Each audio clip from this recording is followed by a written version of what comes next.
বিয়ে বাড়িতে আনন্দপূর্ণ পরিবেশ। সকালে সেই কাহিনীর পর কিছুটা থমথমে ছিল, সময়ের সঙ্গে সঙ্গে কিছুটা হলেও কমে এসেছে। মিতুর বাবা জানিয়ে দিয়েছে মেয়েকে উনি ফেরত নিতে পারবেন না।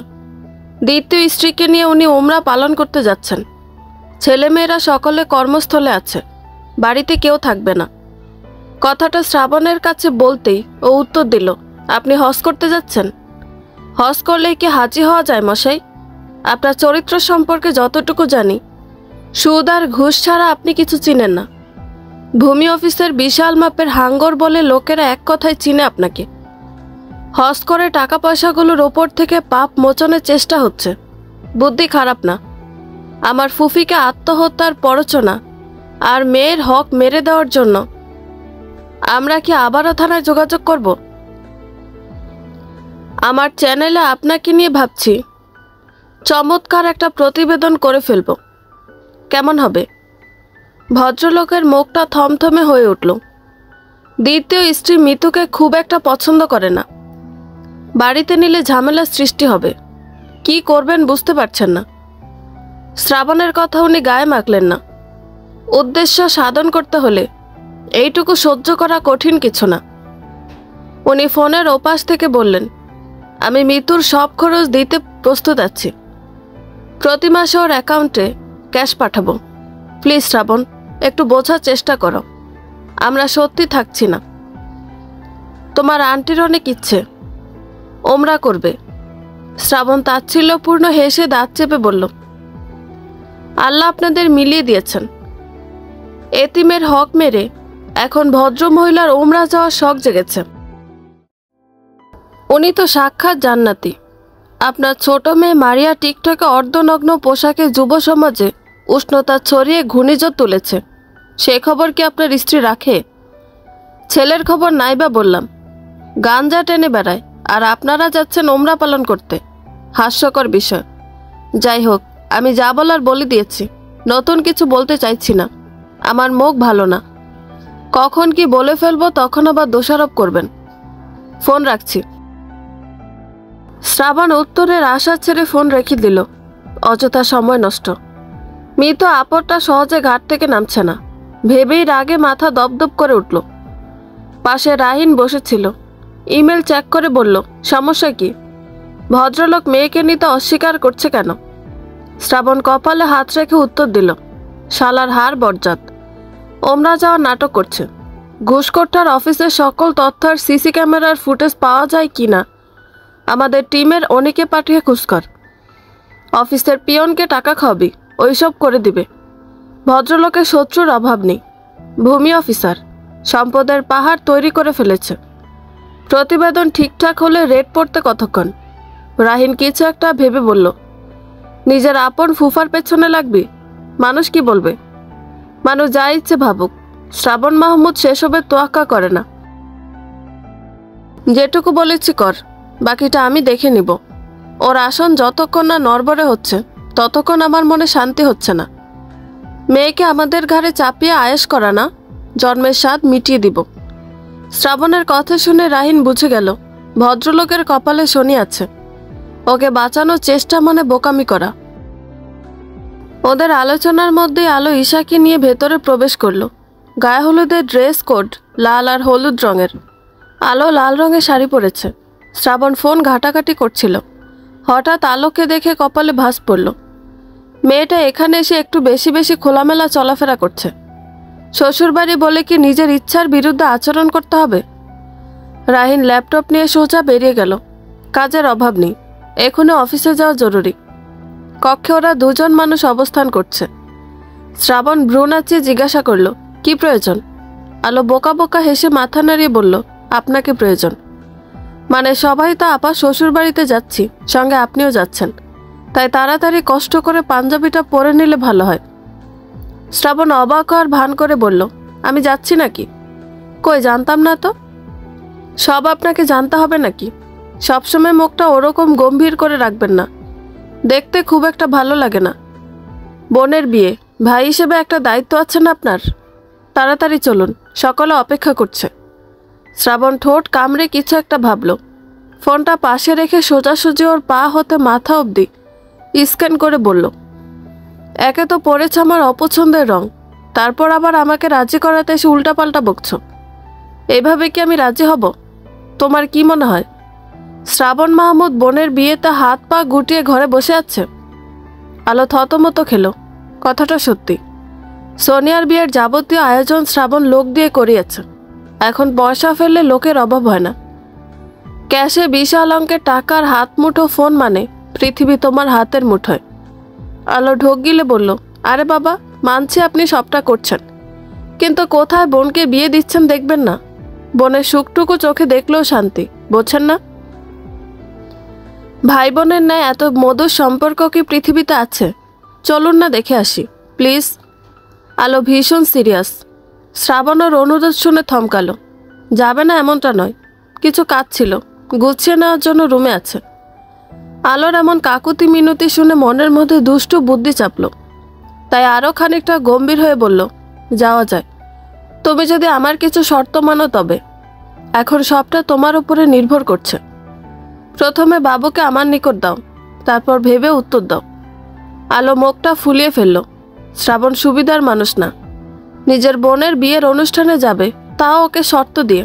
অদ্ভুত মানুষ, কিন্তু কিছু করার নেই। বাইরে খুব বড় মুখ করে বলে এসেছে শ্রাবণকে ঠিক রাজি করাবে। সম্মান রক্ষা করতে হলে রাজি হওয়া ছাড়া উপায়ন্তর নেই। আলো সোজাসুজি ঈশাকে ওর কোলে তুলে দিয়ে বলল, কি শর্ত শুনি? শ্রাবণ ঈশার গালে চুমু বসিয়ে দিয়ে ভ্রু নাচিয়ে বলল, ভেবে বলছো? ভাবার কি আছে? আপনি কি আমাকে বিষ খেতে বলবেন নাকি? তাড়াতাড়ি বলুন। শ্রাবণ ভেবে নিল। ঈশা ওর হাতটা টেনে নিয়ে মুখে নেওয়ার চেষ্টা করছে। মেয়েটার এই এক খারাপ অভ্যাস, হাতে কিছু পেলে মুখে নেবার চেষ্টা করে। শ্রাবণ মেয়ের গালে পুনরায় চুমু দিয়ে বলল, প্রথম শর্ত, শাড়ি চেঞ্জ করতে হবে। এমনি উল্কা সুন্দরী হয়ে আমার সঙ্গে যাওয়া যাবে না। দ্বিতীয়ত, ঈশাকে সবসময় সঙ্গে রাখতে হবে। মাঝে মাঝে আমি সাহায্য করব, সমস্যা হবে না। তৃতীয় শর্ত, অভিকের সঙ্গে দূরত্ব রেখে চলতে হবে। পারবে? পারলে বলো, আমি রেডি হব। আলো হতাশ। এগুলো কেমন শর্ত? প্রথম দুটো ঠিক আছে, কিন্তু শেষের শর্তটা কেমন জানি। অভিক ভালো ছেলে, ওর সঙ্গে আলোর খুব ভালো সম্পর্ক তৈরি হয়েছে, তাহলে ওর থেকে কেন দূরত্ব মেনে চলতে হবে? আলো ঠোঁট ফুলিয়ে বলল, অভিক ভাইয়া খারাপ নাকি? কেমন শর্ত এটা? শ্রাবণ হাসল। নিজের ভাই বোনদের সম্পর্কে ও যথেষ্ট ভালো ধারণা আছে, অতিরিক্ত কোনো কিছুই ভালো না। শ্রাবণ উত্তর দিল না, বরং বলল, ভালো খারাপের পার্থক্য আমি না, বরং তুমি নিজে থেকে খুঁজে বের করো। বয়স হয়েছে, বুদ্ধি হয়নি এমন না। আমি শর্ত দিয়েছি, মানলে ভালো, না মানলে বলে দাও। আমার কাজ আছে, অযথা সময় নষ্ট করা আমি পছন্দ করি না। শ্রাবণের দাম্ভিক উত্তর। আলো দমে গেল। মনে মনে ভাবল, শ্রাবণ নিশ্চয়ই জেনে বুঝে ওকে নিষেধ করেনি, কারণ ও নিজে খুঁজে নিবে। কথাটা ভেবেও মাথা নাড়িয়ে বলল, আমি রাজি, কিন্তু কি পরবে এখন? শাড়িটা ওরা দিয়েছিল, ড্রেস কোড ছাড়া কেমন লাগবে না? শ্রাবণ উঠে গেল। এক হাতে ঈশাকে ধরে অন্য হাতে আলমারি থেকে একটা শপিং ব্যাগ বের করে আনলো। সেটা আলোর হাতে ধরিয়ে দিয়ে বলল, রেডি হয়ে নাও, আমি বাইরে আছি। আর আপনি? ছেলেদের রেডি হতে তোমাদের মতো একদিন লাগে না। তাছাড়া আমি যথেষ্ট সুদর্শন। এমনিতেও মেয়েরা বিয়ের জন্য মাথা খারাপ করে দিচ্ছে, নতুন করে ঝামেলা সৃষ্টি করার ইচ্ছা নেই। শ্রাবণ ভাব নিয়ে বেরিয়ে গেল। আলো চোখ বড় বড় করে সেদিকে চেয়ে দীর্ঘশ্বাস ফেলল। আফসোস করে লাভ নেই ভেবে হাতের প্যাকেটটা ওপেন করলো। কালো রঙের বেশ সুন্দর একটা ড্রেস, সঙ্গে হিজাব রয়েছে। আলো দ্রুত চেঞ্জ করলো। শ্রাবণ ওকে অপছন্দ করে না, কিন্তু ভালোবেসে আহ্লাদ করে ড্রেস কিনে দিবে এমনটাও না, কারণ নিশ্চয়ই আছে। বিয়ের পর প্রথমবার রাকা রতনের অনুমতিবিহীন গায়ে হলুদের অনুষ্ঠানে যাওয়ার জন্য তৈরি হয়েছে। যেখানে রতন নিজে যাচ্ছে, সেখানে স্ত্রী সন্তানদের কেন নিবে না, এটা ওর কাছে অবান্তর প্রশ্ন। রাকা মনের কষ্ট চেপে রেখে মুখ বন্ধ করে নিজের অধিকার এখন থেকে আর ছাড়বে না। রতন বাইরে বাইরে কি করে সেটা কি ওর কাছে কৈফিয়ত দেয়? এখানে সমাজের এক পক্ষ বলতে পারে স্বামীর পায়ের নিচে স্ত্রীর জান্নাত। রাকার উচিত হবে রতনের কথা অনুযায়ী চলাফেরা করা। কিন্তু কেন? রাকা স্ত্রী বলে কি ওর মন থাকতে নেই? স্ত্রীর হক কি শুধুমাত্র পোশাক আর খাবার দিলে পরিপূর্ণ হয়? তবে মনের খোরাক কে পূরণ করবে, যেখানে ওর মতামত প্রদানের দাম নেই। নিজের ভালো খারাপ সবটা বিসর্জন দিয়ে কলের পুতুলের মতো চলাফেরা করতে হবে। ধর্মীয় বিধানের কোথাও কি লেখা আছে স্ত্রীকে শুধুমাত্র ভাত কাপড় দিয়ে ঘরে রাখো, তার ভালো খারাপের খবর রেখো না? রাকা সিদ্ধান্ত নিয়েছে নিজের উপর আর জুলুম করবে না। লোকের কথায় কি যায় আসে? সমাজের কিছু মানুষ আছে, তাদের জন্ম হয়েছে মানুষের সমালোচনা করার জন্য। তাদের ভয়ে নিজেকে কষ্ট দেওয়ার মানে হয় না। রাকা ড্রেসিং টেবিলের সামনে দাঁড়িয়ে নিজেকে পরিপাটি করতে করতে কথাগুলো ভাবছিল। কতদিন পর এভাবে কোনো অনুষ্ঠানে যাচ্ছে ঠিক মনে নেই। হিজাবের পিঠ আটকে পেছনে ফিরে অবাক হলো। রতন তীক্ষ্ণ নজরে ওকে দেখছে। রাকা পাত্তা দিল না। বিছানার ওপরে ছোট মেয়েটা জুতা হাতে দাঁড়িয়ে আছে। সোজাসুজি গিয়ে ওর জুতা পরিয়ে দিল। রতন এবার মুখ খুলল। কোথায় যাচ্ছিস? গোছানোর আগে আমার কাছে শুনেছিস? রাকা বেশ শান্ত। উত্তর দেওয়ার বিন্দু পরিমাণ ইচ্ছা অবশিষ্ট নেই। রতন অধৈর্য হয়ে উঠল। সোজাসুজি ওর হাত টেনে নিজের দিকে ফিরিয়ে নিয়ে ধমক দিল। কি বলছি আমি? থাপ্পড় খেয়ে কান বন্ধ হয়ে গেছে? আবারও দিব একটা? তুই গেলে আমি কিন্তু যাব না বললাম। বাড়িতে এক ছোট লোকের বাচ্চা এসে সবগুলার মাথা বিগড়ে দিচ্ছে। হাতের পাশ পা দেখছো না? ভাইয়ের চয়েস এত জঘন্য জানা ছিল না। রাকার শরীর রাগে চিরবির করে উঠল। ভাইয়ের স্ত্রীকে নিয়ে এহেন মন্তব্য করতে পারলে নিজের স্ত্রীকে সে কিভাবে সম্মান করবে? রাকা চুপ থাকতে পারল না। চাপা কণ্ঠে বলল, তোমার থেকে এর চেয়ে বেশি আশা করা বোকামি। হয় আমি এই পোশাকে অনুষ্ঠানে যাব, নয়তো ছেলে মেয়ে নিয়ে বাপের বাড়িতে ফিরব। ভাইয়ার সঙ্গে আমার কথা হয়েছে। ছেলে মেয়ে নিয়ে আমাকে অন্তত পক্ষে আজীবন অসম্মানিত হতে হবে না। তুমি থাপ্পড় ছাড়া আর কি পারো? পারলে শেষ থাপ্পড়টা মেরে দাও। আর যদি সুযোগ না আসে। রতন চমকে উঠল। রাকার মুখে প্রতিবাদ শুনে কিছুটা অবাক। রাকা বাইরের মানুষের সঙ্গে যেমন ব্যবহার করুক না কেন, কখনো রতনের মুখে মুখে উত্তর করে না। রতন দমল না, বরং তেড়ে আসলো। মাথা খারাপ হয়েছে তোর? বললাম না তুই কোথাও যাচ্ছিস না? আমি কিন্তু লোকজন মানব না, এখন সত্যি তোকে পিটাবো। রতন তেড়ে আসতে গেল, তখনই দরজায় শ্রাবণ নক দিল। ভাইয়া আসবো? রতন থমকে গেল। কোনো রকমের মুখে হাসি টেনে বলল, ভেতরে আয়, কিছু বলবি? শ্রাবণের গায়ে কালো রঙের পাঞ্জাবি, ফর্সা, তোকে দেখতে বেশ সুন্দর লাগছে। বাবা মায়ের তর্ক বিতর্ক দেখে বাচ্চা মেয়েটা এক কোণে ছোট হয়ে বসে আছে। মেয়েটা ভয় পাচ্ছে। শ্রাবণ গিয়ে ওকে কোলে তুলে নিয়ে বলল, ভাবির সঙ্গে জানোয়ারের মতো ব্যবহার করিস কেন? অপছন্দ হলে বল, উপযুক্ত পাওয়া পরিশোধ করে বাবার বাড়িতে রেখে আসি। ছেলে মেয়ে দুটো যে তোকে জমের মতো ভয় করে সে খবর রাখিস? তোর নিজের বাবার সঙ্গে কি তোর এমন সম্পর্ক? এখনো আহ্লাদে পারলে কোলে উঠে বসিস। রতনের মুখটা থমথমে হয়ে উঠল। সত্যি কথা শুনলে সকলের রাগ হয়। রতন তেড়ে আসলো শ্রাবণের দিকে। আলোকে ওর পছন্দ না। এই পরিবারের কোনো বউ গরিব ঘরের নেই, শুধুমাত্র আলো ছাড়া। মনের মধ্যে জমিয়ে রাখা রাগটা উগরে দিয়ে বলল, তুই কাপুরুষ বলে কি আমিও কাপুরুষ হব?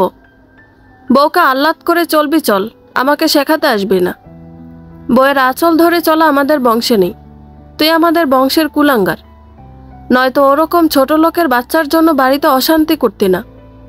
তোর বউয়ের চরিত্র ভালো করে জানা আছে। আমার বউকে কি তোর বউয়ের মতো মনে করিস? শ্রাবণ হাসল। বাচ্চাটাকে কোল থেকে নামিয়ে ইশারা করলো বাইরে যেতে।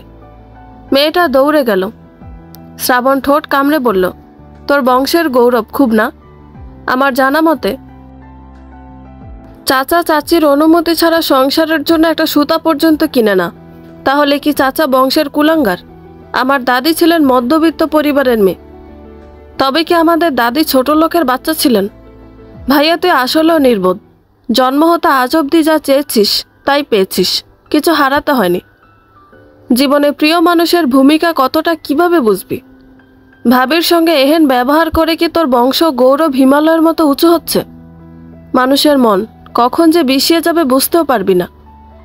একবার তোর থেকে মুখ ফিরিয়ে নিলে পারবি আবার আগের মতো করতে? সময় থাকতে ভালো হয়ে যা।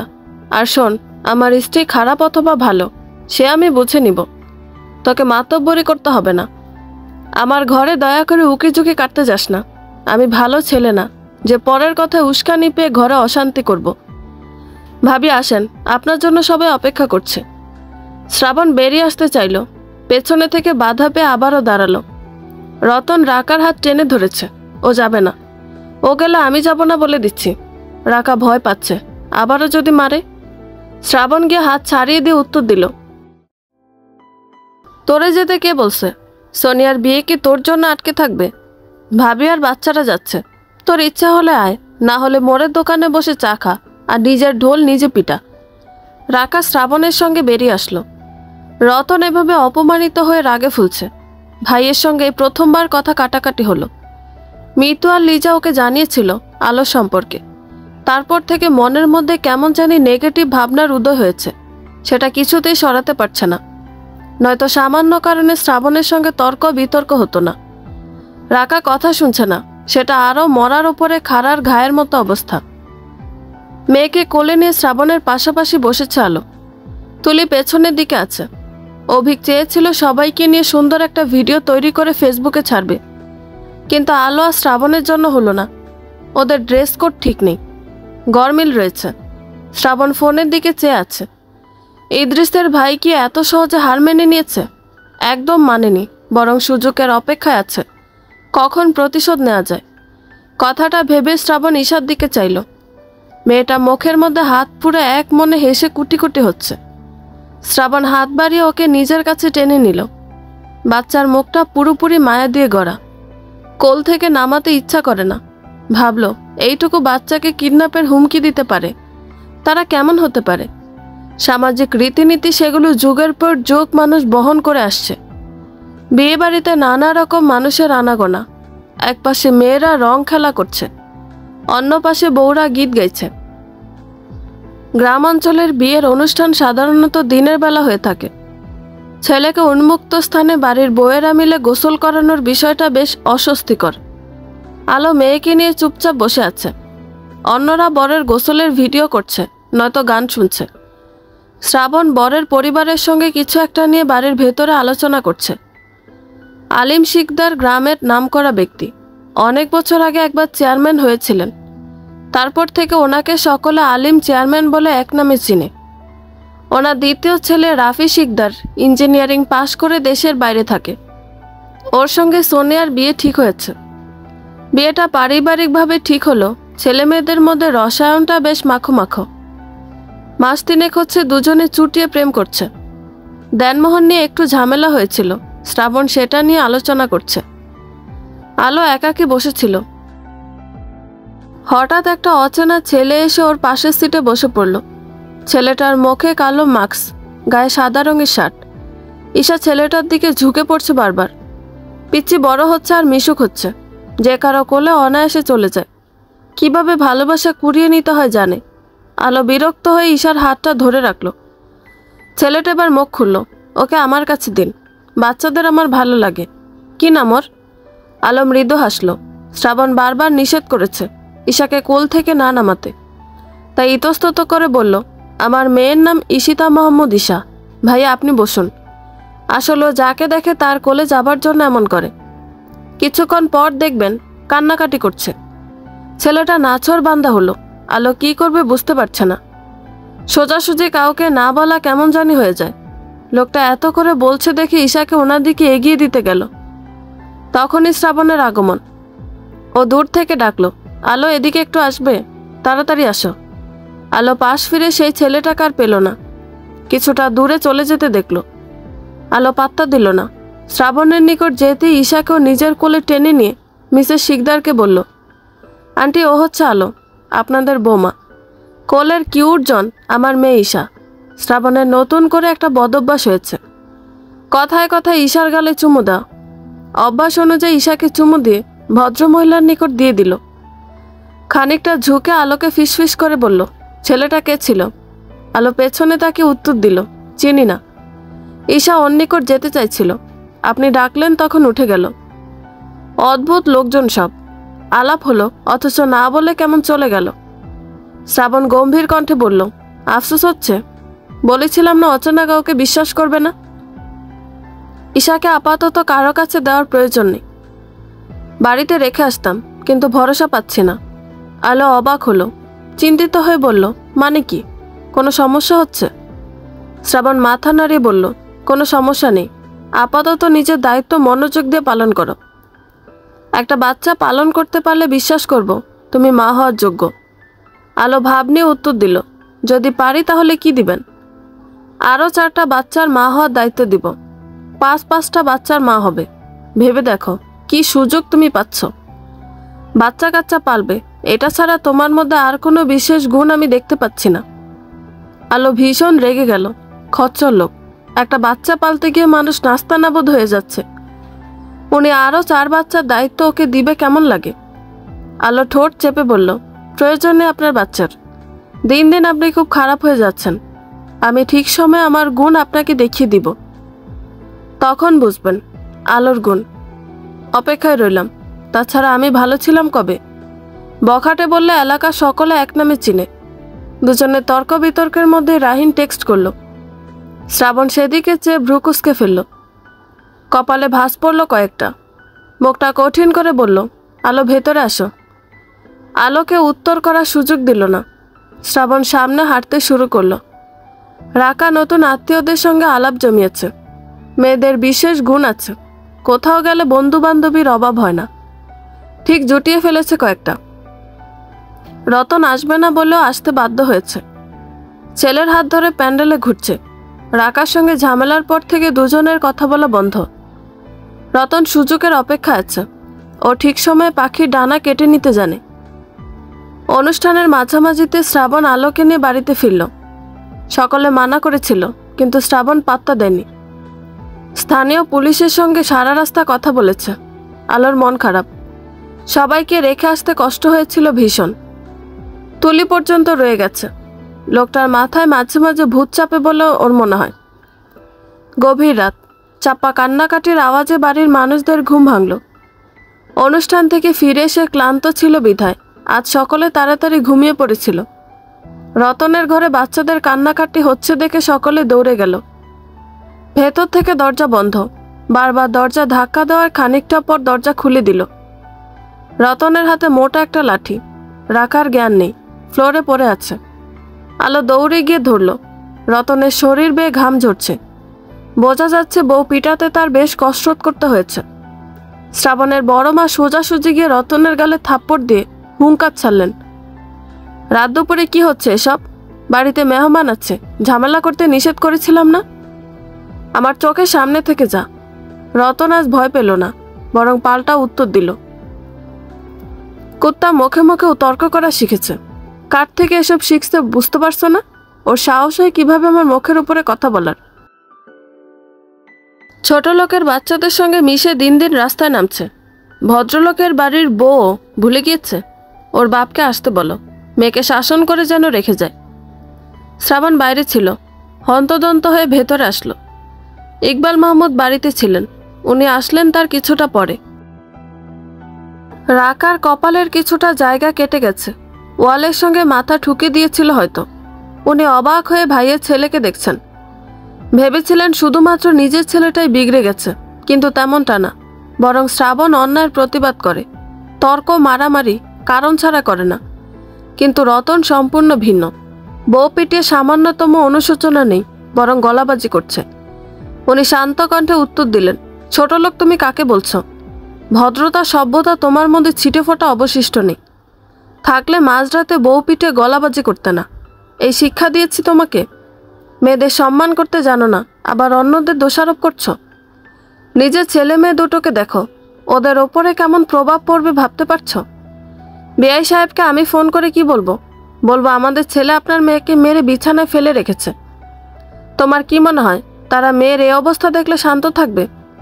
রতন গলার আওয়াজ কম করলো, কিন্তু উত্তর দিতে ছাড়ল না। শান্ত না থাকার তো কিছু নেই। তাদের মেয়ের আমি কিসের অভাব রেখেছি? ভাত কাপড় নিত্য প্রয়োজনীয় যখন যা দরকার সবটা দিচ্ছি। এখানে আমার এক বিন্দু দোষ নেই। আমি পুরুষ মানুষ। ও জানেন আমার রাগ হলে মাথা ঠান্ডা থাকে না, তবুও কেন তর্ক করতে আসে? সময় মতো কাজকর্ম করবে, বাচ্চাদের দেখাশোনা করবে, সেটা ফেলে বাইরের বিষয় নিয়ে আমার সঙ্গে ঝামেলা করছে। ওর বাবার ভাত কাপড়ের কি খুব অভাব পড়ে গিয়েছিল যে তোমার মতো কুলাঙ্গারের সঙ্গে বিয়ে দিতে হলো? মেয়েদের তুমি কি ভাবো? তোমার মা চাচিদের সঙ্গে কি আমরা এমন ব্যবহার করি? কখনো দেখেছো তোমার চাচিকে আমি মেরেছি? বা তোমার বাবা কি কখনো তোমার মায়ের গায়ে হাত উঠিয়েছে? রতন বউকে কেউ এভাবে মেরে শাসন করে না। কোনো বিষয়ে মতের অমিল হলে ওকে বুঝিয়ে বলতে। এটা তোমার থেকে আশা করিনি বাবা। ইকবাল মাহমুদ কথা শেষ করে চুপচাপ কাটা জায়গা পরিষ্কার করে ইঞ্জেকশন দিয়ে দিলেন। শ্রাবণ পাশে দাঁড়িয়ে আছে। এর মধ্যে রাখার জ্ঞান ফিরল। মেয়েটা কান্না ভুলে গেছে। ভয়ে আলোর বুকের সঙ্গে লেপ্টে আছে। এলোমেলো পোশাক, আগে আলো ঠিকঠাক করে দিয়েছিল। বাইরে গাড়ির আওয়াজ হলো, সেই সঙ্গে তুলিও ভেতরে প্রবেশ করলো। উত্তেজিত হয়ে বলল, ভাবির ভাই এসেছে, কি হবে এখন? সকলে বেশ লজ্জিত, কিন্তু রতন মনে মনে সাজিয়ে নিয়েছে কিভাবে বাঁচতে হবে। ওর মনে হয় দোষ যা সব রাকা করেছে। কয়েকটা থাপ্পড় দেওয়ার পরপরই রাকা ওর ভাইকে ফোন করেছিল। 2 গ্রাম পরে ওদের বাড়ি। গাড়িতে করে আসতে সর্বোচ্চ 20 মিনিট লাগবে। ফোন নিয়ে কারাকারি করতে গিয়ে দেয়ালে মাথা ঠুকে গেছে। তুলি বাইরে যেতে পারল না। তখনই রাকার ভাই রাসেল ভেতরে আসলো। বোনের এমন অবস্থা দেখে কোন ভাই চুপ থাকতে পারে? সোজাসুজি রতনের কলার চেপে ধরে বেশ ধস্তাধস্তি হলো। রতন সমানে চিৎকার করে যাচ্ছে দেখে ওকে বাইরে বের করে দেওয়া হলো। ভাইকে পেয়ে রাকা বহুদিনের কষ্ট চেপে রাখতে পারল না। চোখের পানিতে উগরে দিল। রাসেল বোনকে ধমক দিল, তুই এসব আমাদের থেকে লুকিয়ে রেখেছিস? আমাদের 2 ভাইয়ের একটা মাত্র বোন তুই। কিসের অভাব আছে আমাদের যে তুই এখানে পড়ে পড়ে মার খাস? কোনো কথা বলবি না, এখনই গাড়িতে গিয়ে ওঠ। এখানে তোকে আমি রাখবো না। রাকা ভাইয়ের আশকারা পেয়ে ফুফিয়ে উঠল। বারবার মনে হয়েছে, বিয়ের পর বাবার বাড়িতে পড়ে থাকলে যদি লোকে খারাপ বলে। ডিভোর্সি মেয়েদের সমাজে খারাপ চোখে দেখা হয়। লোকেরা ছেলেদের দোষ দেখে না, বারবার ভাবে সব দোষ মেয়েটার। স্বামী শাশুড়ির সঙ্গে মানিয়ে চলতে পারেনি বিদায় ডিভোর্স হয়েছে। রাসেল ওদেরকে নিয়ে 1 সেকেন্ডও অপেক্ষা করল না, গাড়িতে উঠল। বাড়ির অন্যরা বারবার অনুরোধ করেও থামাতে পারল না। রাকা বাচ্চাদের সঙ্গে নিয়েছে। রতন হেরে যেতে দেখে রাসেলকে শুনিয়ে শুনিয়ে বলল, বোনকে নিয়ে গিয়ে কি ঘরের খুঁটি করবা? কোথায় শাসন করে রেখে যাবা? তা না, আরও আশকারা দিচ্ছ। আমার বাড়িতে কি আর ফিরতে হবে না? 2 দিন পরে আবার এই রতনকে খোঁজ করতে হবে। তখন আমার পায়ে ধরলো, আমি গিয়ে আনবো না। যেমন নিয়ে যাচ্ছ তেমন রেখে যেতে হবে। রাসেল ঠান্ডা মাথার মানুষ। এমনিতেই ধস্তাধস্তির পর ভেবেছে আর উত্তর করবে না। তবুও বলতে হলো, ভাত ছড়ালে কাকের অভাব হবে না। তোর চেয়ে ভালো ছেলে আর ভালো ঘরে যদি আমি আমার বোনকে বিয়ে দিতে না পেরেছি, তুই আমার নাম বদলে ফেলিস। আমার বোনের জীবনটা তুই শেষ করে ছেড়েছিস। কি ভেবেছিস 2 বাচ্চা আছে বলে আমার বোনের বিয়ে হবে না? এখান থেকে গিয়ে তোকে আগেও ডিভোর্স করবে। আসছে 3 মাসের মধ্যে আমি ছেলে দেখব।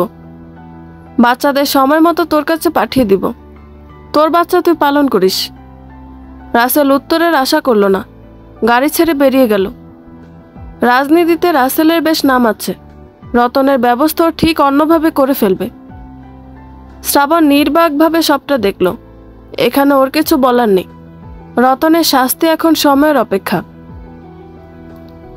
কয়েকদিন ধরে অনবরত অচেনা নাম্বার থেকে শ্রাবণের ফোনে হুমকিমূলক টেক্সট আসছিল। অনেক ঘাটাঘাটি করে যে নামটা সামনে আসলো দেখে শ্রাবণ মহাবিরক্ত। হাবিব এখনো পিছু ছাড়েনি, ছেঁচড়ামি শুরু করেছে। খালি কলস বাজে বেশি, ওর অবস্থা সেম।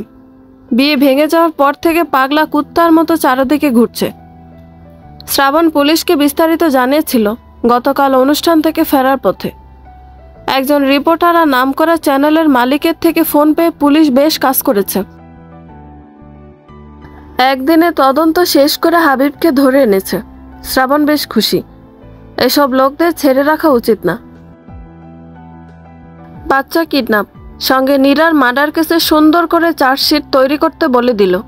ঝামেলা শেষ রাখতে নেই। এই কেসে কমপক্ষে 14 বছর জেল অনায়াসে হয়ে যাবে। ততদিনে যদি একটু শিক্ষা হয়। রাহিনের সঙ্গে কথাগুলো আলোচনা করছিল, তখনই মিতু আসলো। আজ 2 দিন পর মেয়েটা ঘর থেকে বের হয়েছে। সোজাসুজি শ্রাবণের সম্মুখে গিয়ে ছলছল চোখে বলল, বাবা আমাকে নিতে অস্বীকার করেছে তাই না? আমি মানছি কিছু বিষয় আমার ভুল ছিল, কিন্তু বিশ্বাস করো আমি এতটাও খারাপ না যে নিজের বাচ্চাটাকে মেরে ফেলবো। মাহিদ অর্ধেক সত্যি আর অর্ধেক মিথ্যা বলেছে। ও নিজে থেকে আমাকে কয়েকদিন ডিনারে নিয়ে গিয়েছিল, তারপর রেস্টুরেন্টে গিয়ে বসতে বলে চলে যেত, আসতো অনেক সময় পর। সে সময় ওর বন্ধুরা থাকতো সঙ্গে। সারাদিন বাড়িতে একা থাকতাম, কাজের জন্য কেউ ছিল না। রান্না, কাপড় পরিষ্কার, পুরো ঘর মোছা সব আমাকে করতে হতো। যখন আমার 4 মাস চলছে, ফ্লোর পরিষ্কার করতে গিয়ে পড়ে যাই। অর্ধেক বেলা আমি ফ্লোরে পড়েছিলাম, সঙ্গে কেউ ছিল না। সারা ফ্লোর জুড়ে আমার রক্তে ভেসে গিয়েছিল। মাহিদ এসেছিল সন্ধ্যায়, তারপর হাসপাতালে নিয়েছিল। ততক্ষণে যা হওয়ার ছিল হয়ে গিয়েছে। এটা আমার কি দোষ বলতে পারো? মাহিদ আমার চোখে ক্ষণিকের মোহ ছিল, কিন্তু তুমি ছিলে আমার ভালোবাসা। সেটা বুঝতে আমার অনেকটা দেরি হয়ে গেল। কি করব কিছু মাথা আসছিল না। আলোকে দেখে আমার নিজেকে বড় অসহায় লাগে। ওষুধটা আমি ওর ক্ষতির জন্য না, বরং শুনতে চেয়েছিলাম তুমি ঠিক কতটা ওকে ভালোবাসো। যতটা আমার জন্য পাগল ছিলে, ঠিক ততটা ওর জন্য কিনা। মৃত্যুর দিকে 2 জোড়া চোখ তাকিয়ে আছে। রাহিনের চোখ বড় বড় হয়ে আছে। এই মৃত্যুরা শ্রাবণের প্রেম সবটা ওর প্রথম থেকে জানা আছে। শ্রাবণ ল্যাপটপ বন্ধ করে উত্তর দিল, তুই সামান্য গার্লফ্রেন্ড ছিলি, তাই তোর জন্য কতটা পাগল ছিলাম। তাহলে ভাব আমার বউয়ের জন্য আমি ঠিক কতটা পাগল। তবে একটা কথা সত্যি, হারাম জিনিসে মজা নেই যতটা হালালের মধ্যে আছে। তোর সঙ্গে অন্যায় হয়েছে, আমি ন্যায় পেতে সাহায্য করব, কিন্তু দয়া করে আমার থেকে কিছু আশা করিস না। নিজের দুর্বলতা দেখে আমাকে ঘায়াল করা তোর জন্য কঠিন। আমি কারো থেকে মুখ ফিরিয়ে নিলে সেদিকে তাকাতে পারি না। শ্রাবণের ছুরির মতো মুখ চলে। কথাগুলো শুনে মিতু কষ্ট পেল। ভেবেছিল সত্যিটা বললে হয়তো কিছুটা হলেও ক্ষমা পাবে। আলো ভেতরে এসে মিতুকে দেখে অবাক হলো। এবারে ছেলে মেয়েগুলো লজ্জা সজ্জা কম কম নাকি বুঝলো না। ওকে দেখে শ্রাবণ মৃদু হেসে বলল, আলো এখানে থাকা ভীষণ রিস্ক বুঝলে, যা কিছু আছে গুছিয়ে নাও, আমরা আজ ফিরে যাচ্ছি। আলো অবাক হয়ে বলল, বিয়ের কি হবে? সোনিয়ার বিয়ে শেষ হতে হতে মনে হচ্ছে তোমার কপালে সতীন জুটে যাবে। এখন ভেবে দেখো কি করবে। আলো চোখ রাঙালো। বাড়িতে ঝামেলা শেষ নেই। একটা শেষ হচ্ছে তো অন্যটা শুরু। কবে সবটা স্বাভাবিক হবে? রাকা বাড়িতে ফিরবে নাকি ফিরবে না? পৃথিবীতে নানা রঙের নানা ঢঙের মানুষের বসবাস। আমাদের চারপাশে অবস্থান করা প্রতিটা মানুষের আচরণ ভিন্ন। কেউ কেউ তো আবার কাছে থেকে আমাদের হৃদয়ে খঞ্জর চালাতে দুবার ভাবে না। কিছু মানুষের আলোচনা সমালোচনার ভয়ে আমরা চুপসে থাকি, অথচ তারা আমাদের জীবনের কোনো অংশ নয়। রাকা বাবার বাড়িতে ফিরে এসেছে শুনে আশেপাশের প্রতিবেশীদের ভিড় লেগেছে। নানা রকম কথাবার্তা হচ্ছে। কেউ বলছে, আগেই জানতাম ছেলে সুবিধার না, বংশ পরিচয় ভালো হলেই কি মানুষ ভালো হয়। কেউ বলছে, ভুল করে ফেলেছে, ক্ষমা করে দাও। বাচ্চাদের মুখের দিকে চেয়ে ফিরে যাওয়া উচিত। মাথা গরম করে সিদ্ধান্ত নেওয়া ঠিক হবে না। অনেকেই ভাবছে রাকার দোষ আছে, হয়তো শাশুড়ির সঙ্গে ঝামেলা আছে। রাকা রাত থেকে চুপচাপ বসে আছে, চোখের পলক ফেলতে ভুলে গেছে। বাচ্চারা বাইরে ছোটাছুটি করছে। ওরা হয়তো বুঝতেও পারছে না বাবা মায়ের জীবনের অমূল পরিবর্তন হতে চলেছে। রাকার বাবা ছেলের সঙ্গে মতামত দিয়েছেন, কিন্তু ওর মা মানতে পারছে না। উনি ভাবছেন ছেলেদের মাথা গরম থাকে, ওদের সঙ্গে তর্কাতর্কি না করাই উচিত। ঝামেলা হয়েছে, পরে ঠিক হয়ে যাবে। রতন ভালো ঘরের ছেলে, দেখতে সুদর্শন, তাছাড়া 2টা বাচ্চা আছে। এখন কোনো সিদ্ধান্ত নিলে বাচ্চাদের ভবিষ্যৎ নষ্ট হবে। তাতেই রাসেল খেপে উঠেছে। প্রতিবেশীদের তেরে বাইরে বের করে গেট আটকে দিয়ে চিৎকার করে বলে উঠল, আমার বোনকে নিয়ে আর একটাও মন্তব্য শুনতে আমি রাজি না। যখন ও রতনের মতো ছেলের হাতে মার খেয়ে পড়েছিল, তখন ওর ব্যথা কি পাড়ার লোকেরা ভাগ নিতে এসেছিল? যেখানে সম্মান নেই সেখানে আমার বোন কেন থাকবে? মা, তুমি আর ঝামেলা করো না। রাকা ওখানে যাবে না। বিকালে উকিল আসবে, আজকের মধ্যে ডিভোর্স হবে। আগামী 3 মাস পর ওর আবার বিয়ে হবে। ছেলে আমি দেখে ফেলেছি। ও সংসার আমি নিজে হাতে নতুন করে সাজিয়ে দিব। আর রতনের রতন আমি নিলামে চড়িয়ে ছাড়ব। রাসেল খ্যাপাটে মানুষ, সহজে রাগে না, রাগলে আর নিজেকে শান্ত রাখতে পারে না। রাজনীতিতে নাম ডাক আছে বেশ, আসছে বা চেয়ারম্যান পদপ্রার্থী হিসেবে নির্বাচনের প্রচারণার কাজ করছে। সমাজের ক্ষমতাসীনদের সঙ্গে ওর ওঠা বসা। বড় ভাই পুলিশের বড় দারোগা, ছোট চাচা জজ কোর্টের উকিল। গোছানো পরিবার, অথচ রাকার জীবনটা কেমন এলোমেলো। শরীরে প্রখর জ্বর, মারের জায়গা কালচে হয়ে রক্ত জমাটবদ্ধ হয়ে আছে। রাকা মাথা নিচু করে বলল, ভাইয়া রাগারাগি করো না, আমার কপালে যা আছে সে তো বদলাতে পারবে না। বাবার শরীর খারাপ, তুমি অযথা রাগ করছো।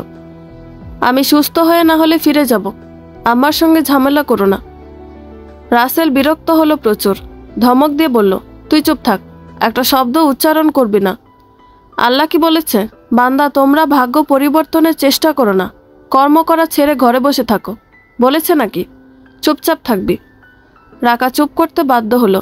ভাইয়ের কথার বাইরে কথা বলার সাহস কখনো হয়নি।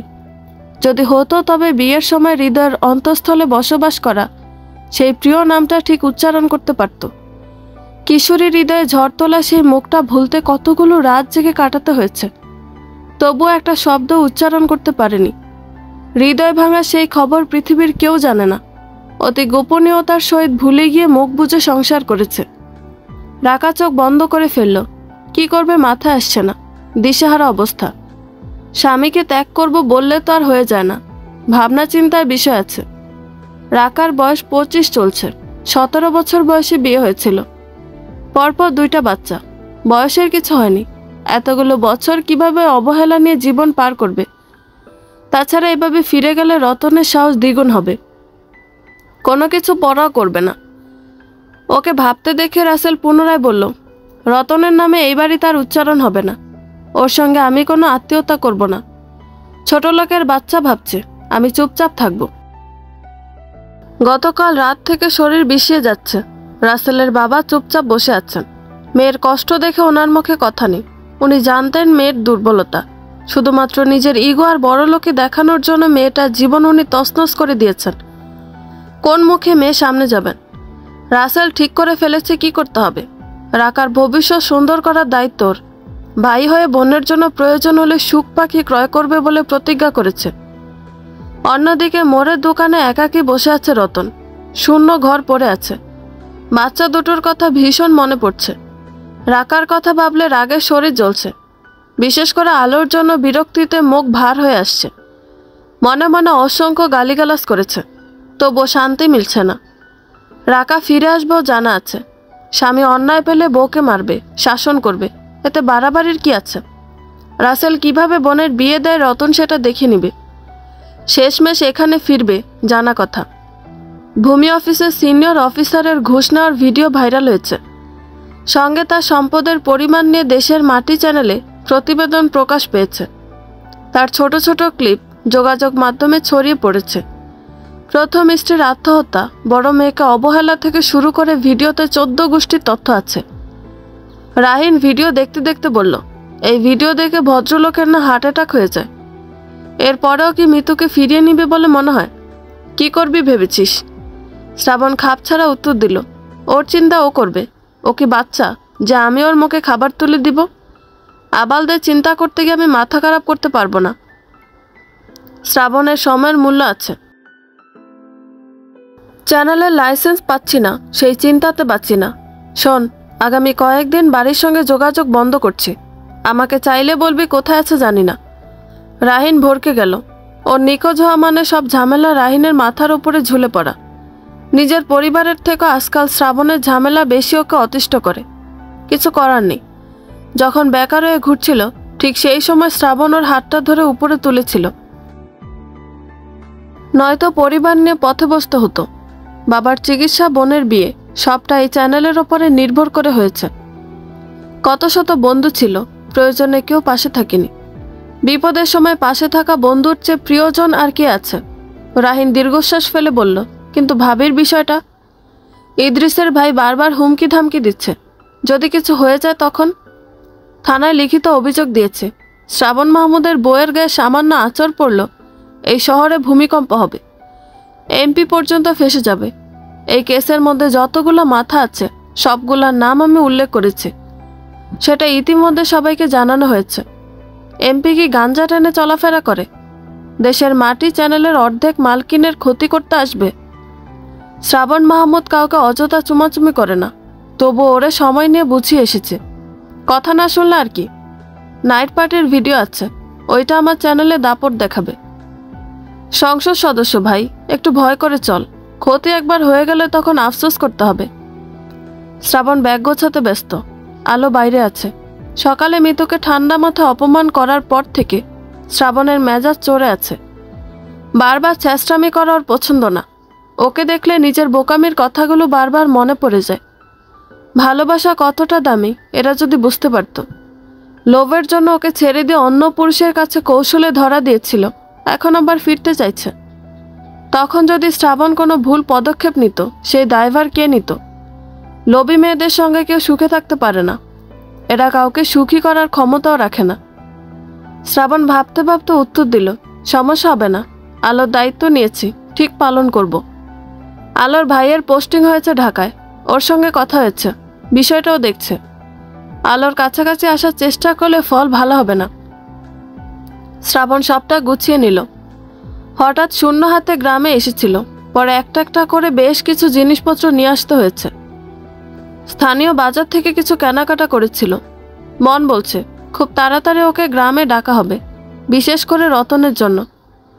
অনুমান সত্য হলে 1 মাসের মধ্যে রতন ওর পা ধরবে রাকাকে ফিরিয়ে আনার জন্য।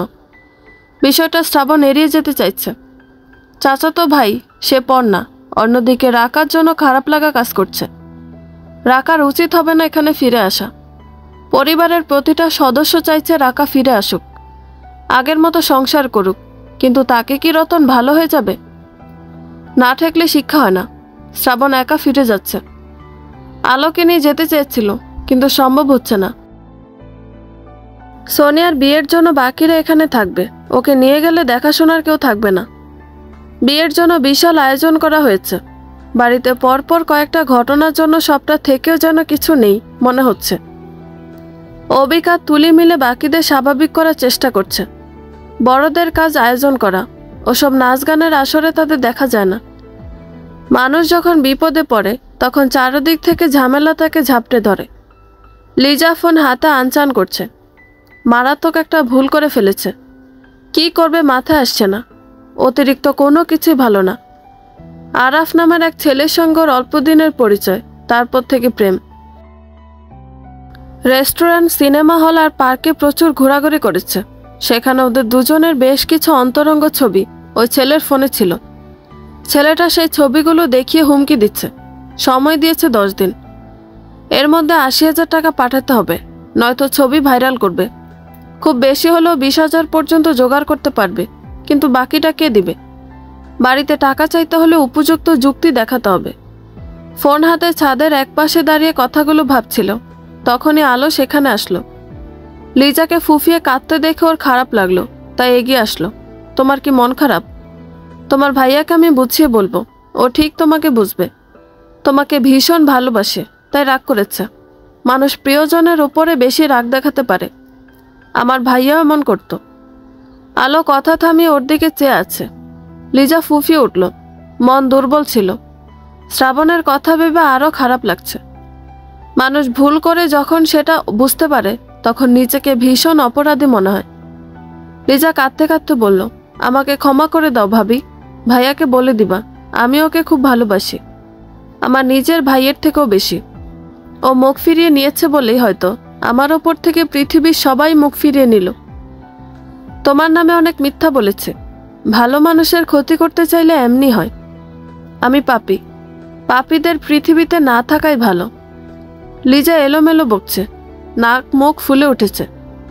সবসময় পরিপাটি থাকা মেয়েটার এমন এলোমেলো পোশাক দেখে আলোর ভেতরটা নড়ে উঠল। মেয়েটা কি করতে চাইছে? আলো ভ্রুকুসকে বলল, লিজা কিসব বলছো?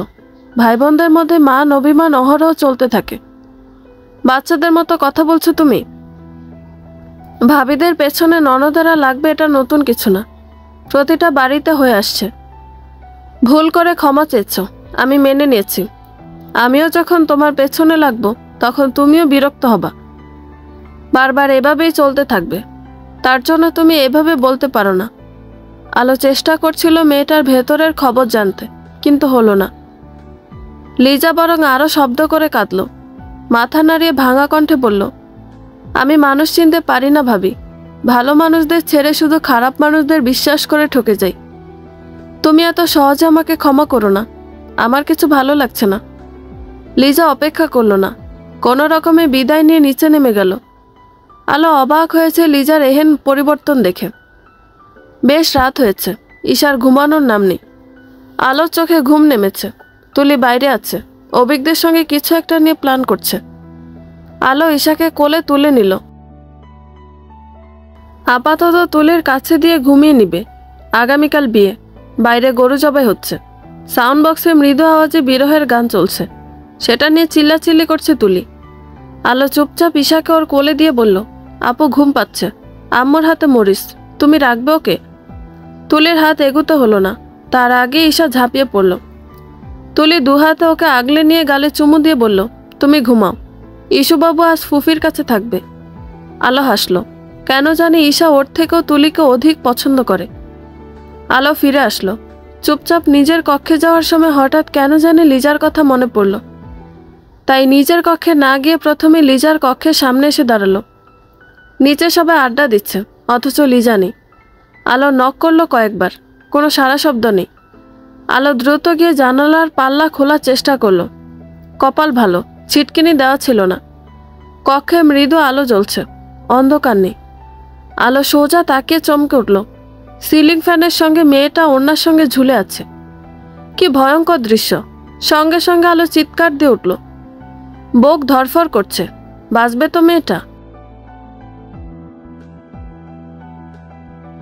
আলোর চিৎকার শুনে বাকিরা দৌড়ে আসলো। লিজা বাড়ির সকলের ভীষণ প্রিয়, অনেক আদরের, হয়তো অতিরিক্ত আদরে আদরে মেয়েটার বর্তমান অবস্থা। আলোর শরীর থরথর করে কাঁপছে। ঘরে দরজা খুলতে বিশেষ অসুবিধা হলো না। লিজাকে নামানো হলো। বেশি সময় হয়নি বিধায় এই যাত্রাতে বাঁচানো গেল। বাড়িতে ডাক্তার আছে, তাদের সাহায্যে লিজার জ্ঞান ফেরার পর মেয়েটা একটা শব্দ বলেনি, শুধু চোখের পানি ফেলেছে। সকলে ধরে নিল লিজার সঙ্গে শ্রাবণ কথা বলছে না এবং ভুল বুঝে এহেন পদক্ষেপ নিয়েছে। শ্রাবণের সঙ্গে যোগাযোগ করার চেষ্টা করা হলো, কিন্তু ফোন বন্ধ বলছে। ছেলেটা এমনি, মাঝে মাঝে হারিয়ে যায়। রাহিনকে ফোন করা হলো, বেচারা জানে না শ্রাবণের খবর। শহরের বাইরে আছে, এইটুকু বলতে পেরেছে। এখন ওকে পাওয়া কঠিন। আশা ছেড়ে লিজাকে খুশি রাখতে এটা ওটা বলে সান্ত্বনা দিচ্ছে। আলো কিছুটা অবাক হয়েছে। একবার অষ্টম শ্রেণীতে থাকতে মায়ের ওপরে রাগ করে একটা ঘুমের ওষুধ নিয়েছিল।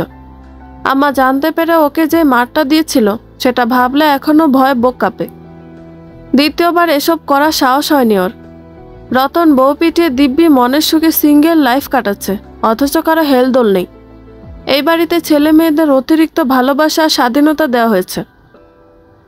বড় মায়ের সাহসে এরা বিগড়ে গেছে। টাকা পয়সার বংশ মর্যাদা থাকলেই সন্তানদের স্বভাব চরিত্র ভালো হয়ে যায় না। ইকবাল মাহমুদের ভাইয়েরা যেমন মিশুক, পরস্পরের সঙ্গে গভীর সম্পর্ক, ওনাদের ছেলে মেয়েগুলো তেমন না। এক একজন এক এক রকমের, কেউ ভালো তো কেউ খারাপ। বর্তমান যুগ বড়ই খারাপ।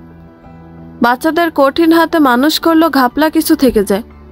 বাড়িতে যেমন পরিস্থিতি, সোনিয়ার বিয়ে নিয়ে চিন্তিত সকলে। ড্রয়িং রুমে ভাই বোনেরা বসেছিল। সোনিয়া বলেই ফেলল, আমার বিয়েটা মনে হচ্ছে কুফা, প্রথম থেকে ঝামেলা লেগে আছে। ভাবি নেই। মিতু আপু মুখ ভার করে ঘরে বসে থাকে। আজ লিজা কি করলো? আমার বিয়ের মধ্যেই কেন এমন হচ্ছে ভাই? সোনিয়ার কথা শুনে অভিক হেসে ফেলল। মাথা হালকা চট দিয়ে বলল, তোর জন্মদিন আমার দাদি মারা গিয়েছিল, পুরোপুরি কুফা তুই। তোর বিয়ে এবছর আর হচ্ছে না। তোর বরকে মানা করে বলছি, বিয়ে হবে না ভাই, এখন বিয়ের মৌসুম না। সোনিয়া তেতে উঠল। বিয়ে হচ্ছে না বললে হবে নাকি? মুখ ফুলিয়ে বলল, তুই চুপ থাক। আমার বিয়ের থেকেও তোর মুখ অধিক কুফা। আমার বিয়ে নিয়ে কোনো মন্তব্য করবি না, এমনিতে টেনশনে আছে। বিয়ের পর তোদের যা ইচ্ছা করিস। তুই সত্যি স্বার্থপর। ভাই বোনেরা কতটা ঝামেলায় আছে, আর তুই বিয়ের জন্য কান্নাকাটি করছিস। বিয়ে পাগলি একটা। সোনিয়া আর অভিক 8 মাসের ছোট বড়, দুজনের খুনসুটি চোখে লাগার মতো। আলো এখানে বসে থেকেও মনটা লিজার কাছে পড়ে আছে। মেয়েটা এখন ঘুমিয়ে আছে, মন বলছে অন্য কিছু হয়েছে। শ্রাবণ থাকলে হয়তো সমাধান পাওয়া যেত। আলো কথাগুলো ভাবতে ভাবতে কক্ষে ফিরে আসার জন্য পা বাড়ালো। সিঁড়ির কাছাকাছি এসে থমকে গেল। রতন পাশ থেকে বলল, রাস্তার মেয়ে লোক ঘরে তুলে এনে বাড়ির সম্মান নষ্ট করছে। কার প্ররোচনা থেকে মেয়েটা এরকম কাজটা করছে সে খবর কি আমি রাখি না? যাদের চরিত্রে ঠিক নেই, সম্মানের ভয় নেই, মুখ দেখলে বমি আসে, তাদের দেখতে হচ্ছে। রতনের মন্তব্য পুরোপুরি কাকে নিয়ে আলোর বোঝা হয়ে গেছে। একজন মানুষ কতটা নিকৃষ্ট হলে এমন বলতে পারে। আলো শান্ত থাকতে পারল না। এই বাড়িতে এসে বড়দের কারো মুখে মুখে এখনো পর্যন্ত তর্ক করেনি, কিন্তু আজ ভেতর থেকে উত্তর আসলো। রাত বিরাতে বউ পিটিয়ে বাবার বাড়িতে পাঠালে সম্মান বৃদ্ধি হয়, সে তো জানা ছিল না। আরেকজনের কথা নাইবা বললাম, বাড়ির সম্মান এই বাড়ির লোকজন যে কিভাবে বৃদ্ধি করছে আল্লাহ মালুম। আমার 14 পুরুষে এমন রেকর্ড নেই। যেই মুখ, বমি তো আসবেই। বাচ্চা কাচ্চা নিয়ে এখানে আর আসা হবে না। কি থেকে কি শিখবে? আলো নিজের মনে কথাগুলো বলতে বলতে উপরে চলে গেল। রতন হতভম্ব হয়ে দাঁড়িয়ে আছে। ভাবতে পারেনি আলো ওর কথার উত্তর করবে। ছোট ভাইয়ের বউয়ের সঙ্গে ঝগড়া করেছে জানলে বড় মা সত্যি থাপ্পড় দিবে। রতন রাগে ফুলতে ফুলতে নিচে নেমে আসলো। তারপর রাকার নাম্বারে ফোন করে অকথ্য ভাষায় গালিগালাজ করে নিজেকে ঠান্ডা করলো। অতিরিক্ত ভাব দেখাচ্ছে। বিয়ের পর রাকা 2 দিনের জন্য বাবার বাড়িতে গিয়ে থাকেনি। বাবার বাড়িতে থাকলে বাড়ির কাজকর্ম কে করবে? কাজের মহিলা যতই থাকুক, রান্নার কাজকর্ম সবটাও নিজে করে। রাকার ফোন লাউড ছিল। রাসেল সবটা শোনার অপেক্ষা করেনি।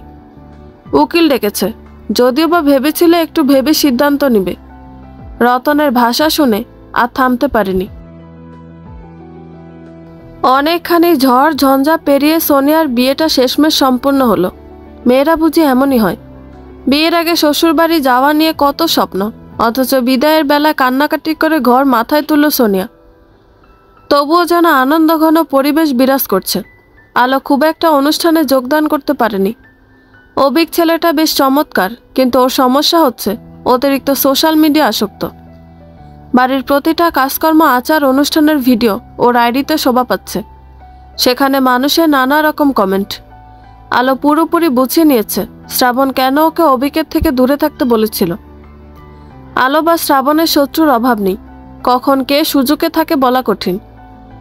আলো বরং খুশি হয়েছে শ্রাবণের নিষেধ শুনে, তাই সারাদিনও লিজার কক্ষে অবস্থান করছে। লিজার সঙ্গে মোটামুটি ভালো বন্ধুত্ব হয়েছে। শেষমেশ আত্মহত্যার কারণটা জানার পর ওর মুখে কথা নেই। অবাক হয়ে বলল, এরকম একটা ছেলের সঙ্গে তুমি কিভাবে সম্পর্কে জড়িয়ে পড়লে? একটা ভুল থেকে আরেকটা ভুল করতে বসেছিলে। ছেলেটাকে চিনতে আগে? লিজা ছলছল চোখে উত্তর দিল, উপরটা দেখে কি ভেতরের খবর জানা যায়? ওকে অনেক বিশ্বাস করেছি, এখনও কষ্ট হচ্ছে মানতে। অথচ দেখো, ওই ছেলের জন্য আমি মরতে বসেছিলাম।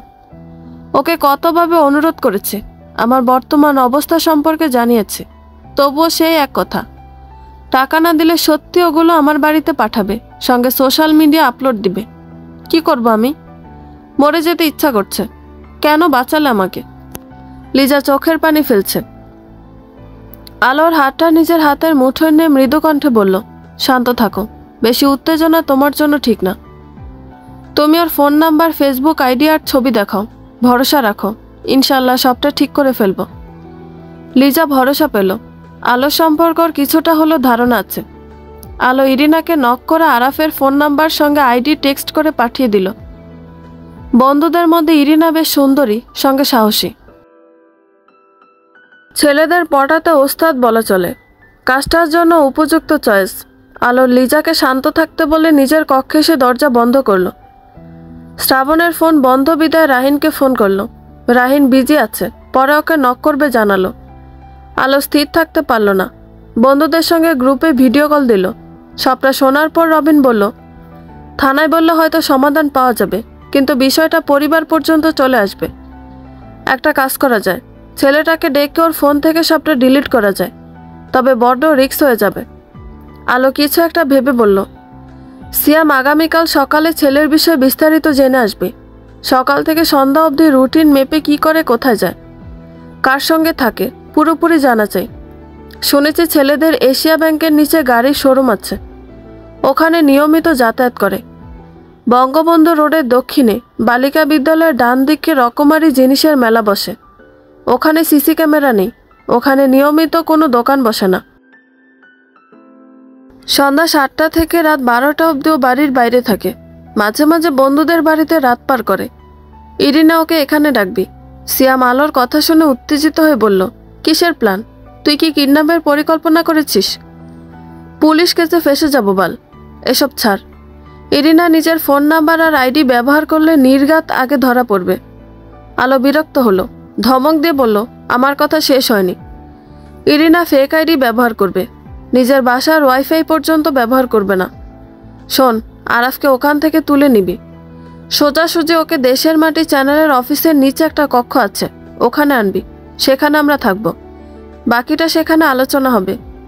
খেয়াল রাখবি ও শরীরে একটা আঘাতের চিহ্ন পর্যন্ত না থাকে। এইটুকু করে দে প্লিজ দোস্ত। ইরিনা উত্তেজিত বেশ, কেমন সিনেমার মতো রোমাঞ্চকর হবে ভেবে লাফিয়ে উঠল। এই আমি কিন্তু পুরোটা সময় থাকব, দারুণ হবে। আলো গম্ভীর হয়ে বলল, তোকে প্রয়োজন হবে। ছেলেটা ভাববে তুই ওর নতুন শিকার, অথচ ও নিজে আমাদের শিকার। মেয়েদের সঙ্গে টাউটগিরি করা হারাহারে টের পাবে। ওর ইজ্জত আমি পুরো বাংলাদেশের মানুষের সামনে নিলাম করব, দেখে নিস। ভালোবাসার নামে নোংরামি করা বের করব। এর মধ্যে ইরিনা চিৎকার করে বলে উঠল, ও আমার রিকোয়েস্ট অ্যাকসেপ্ট করেছে, আমি আসছি, চিন্তা করিস না। আগামীকাল সন্ধ্যার আগে বেচারা আমার ফাঁদে পড়ে যাবে। তোরা বাকিটা খেয়াল রাখ, গাড়ি ঠিক কর। ইরিনা চলে গেল। আলো বাকিদের থেকেও বিদায় নিল। আজকের মধ্যে শহরে ফিরতে হবে।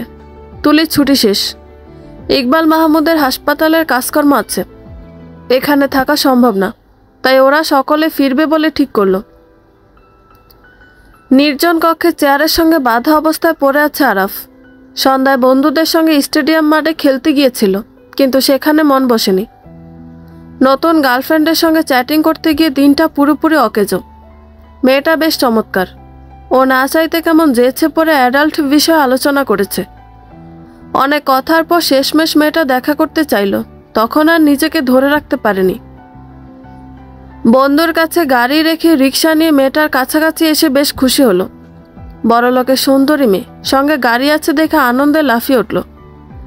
ভাবল নির্জন গাড়িতে কাছাকাছি আসার সুযোগ পাবে। মেয়েটার সঙ্গে কথা বলে গাড়িতে ওঠার পর আর কিছু মনে নেই। সবটা অন্ধকার হয়ে উঠেছিল। জ্ঞান ফিরে আরাফ ভরকে গেল। কয়েক জোড়া চোখ ওকে দেখছে। ওর ফোনটা সামনের টেবিলে অনবরত বেজে চলেছে। পাশ থেকে আলো রবিনকে ইশারা করলো। রবিন গিয়ে ফোন রিসিভ না করে কেটে দিয়ে টেক্সট করলো, আমার গাড়িটা আজ তোর কাছে থাক, আমি একটু বিজি আছি, পরে যোগাযোগ করব। আরাফ উত্তেজিত হয়ে বলল, তোমরা কারা, কি চাই আমার থেকে? রাহিন মুখটা চুপসে দাঁড়িয়ে আছে। অনি নামে ছেলেটা ভিডিও করছে। ক্যামেরা পুরোপুরি আরাফের উপরে নিবদ্ধ। অন্ধকারে কারো মুখ দেখার উপায়ন্তর নেই, শুধুমাত্র আরাফ ছাড়া। আলো ফিসফিস করে রবিনের কানে কানে বলে দিল প্রশ্ন করার জন্য। রবিন গম্ভীর কণ্ঠে বলল, আপনার ফোনে একাধিক মেয়ের ছবি এবং হুমকিমূলক টেক্সট পেয়েছি, সেগুলোর বিষয়ে জানতে চাইছি। আপনি এগুলো কেন করেন? ফোন ব্যতীত আপনি আর কোথায় এই ছবিগুলো সেভ রেখেছেন? আরাফ ভয় পাচ্ছে, তবু অস্বীকার করল, আমি কোনো মেয়েকে চিনি না, কারোর সঙ্গে আমার সম্পর্ক নেই, সবটা মিথ্যা, আমাকে ফাঁসানো হচ্ছে। আমার চাচাকে তোমরা চিনো না, সবগুলার হাড্ডি ভাঙবে, ছেড়ে দাও আমাকে। কি চাইছো আমার থেকে? আরাফ নাছর বান্দা, গলাবাজি করছে। রবিন হতাশ হলো। সকলের চেষ্টা যখন পুরোপুরি ব্যর্থ, আলো পাশ থেকে ওড়না দিয়ে মুখটা বেঁধে ফেলল। ঘরের কোণে ছোট ছোট লাঠি ছিল, একটা তুলে নিয়ে হাত পায়ে উদুম পিটানি দিতে শুরু করলো। রাহিন হতভম্ব হয়ে প্রচুর ঘাবড়ে গেছে। শ্রাবণ কিছুক্ষণের মধ্যে এখানে ফিরছে। ওকে বিস্তারিত বলা হয়নি, কিছুটা বলেছিল। ও নিজেই বলেছে বাকিটা এসে শুনবে। ওর ভাবনা ছেদ পড়ল শ্রাবণের ফোন পে। বেচারা ঘরের বাইরে দাঁড়িয়ে আছে। রাহিন গিয়ে দরজা খুলে দিয়ে বলল, ভাই আমার দোষ নেই, তোর বউ কথা শুনছিল না, পরিকল্পনা করে কিডন্যাপ করেছে, সেই সঙ্গে এখন উদুম পিটানি দিচ্ছে, এমন পিস জীবনও দেখিনি। রাহিন এলোমেলো বকছে। শ্রাবণ পাত্তা দিল না। হন্তদন্ত হয়ে ছুটে গিয়ে আলোকে ছাড়িয়ে একপাশে নিয়ে আসলো। আলো হাঁপাচ্ছে। ওদিকে আরাফ একে একে বুলি ছুটতে শুরু করেছে। একাধিক মেয়ের সঙ্গে অন্তরঙ্গ সম্পর্কে জড়িয়ে তাদের ভিডিও আর ছবি সংগ্রহ করে টাকা ইনকাম ওর আসল কাজ। বাড়ির পিসিতে আরও ছবি আর অসংখ্য ভিডিও আছে। এই পর্যন্ত 20টা মেয়ের সঙ্গে এমন করেছে।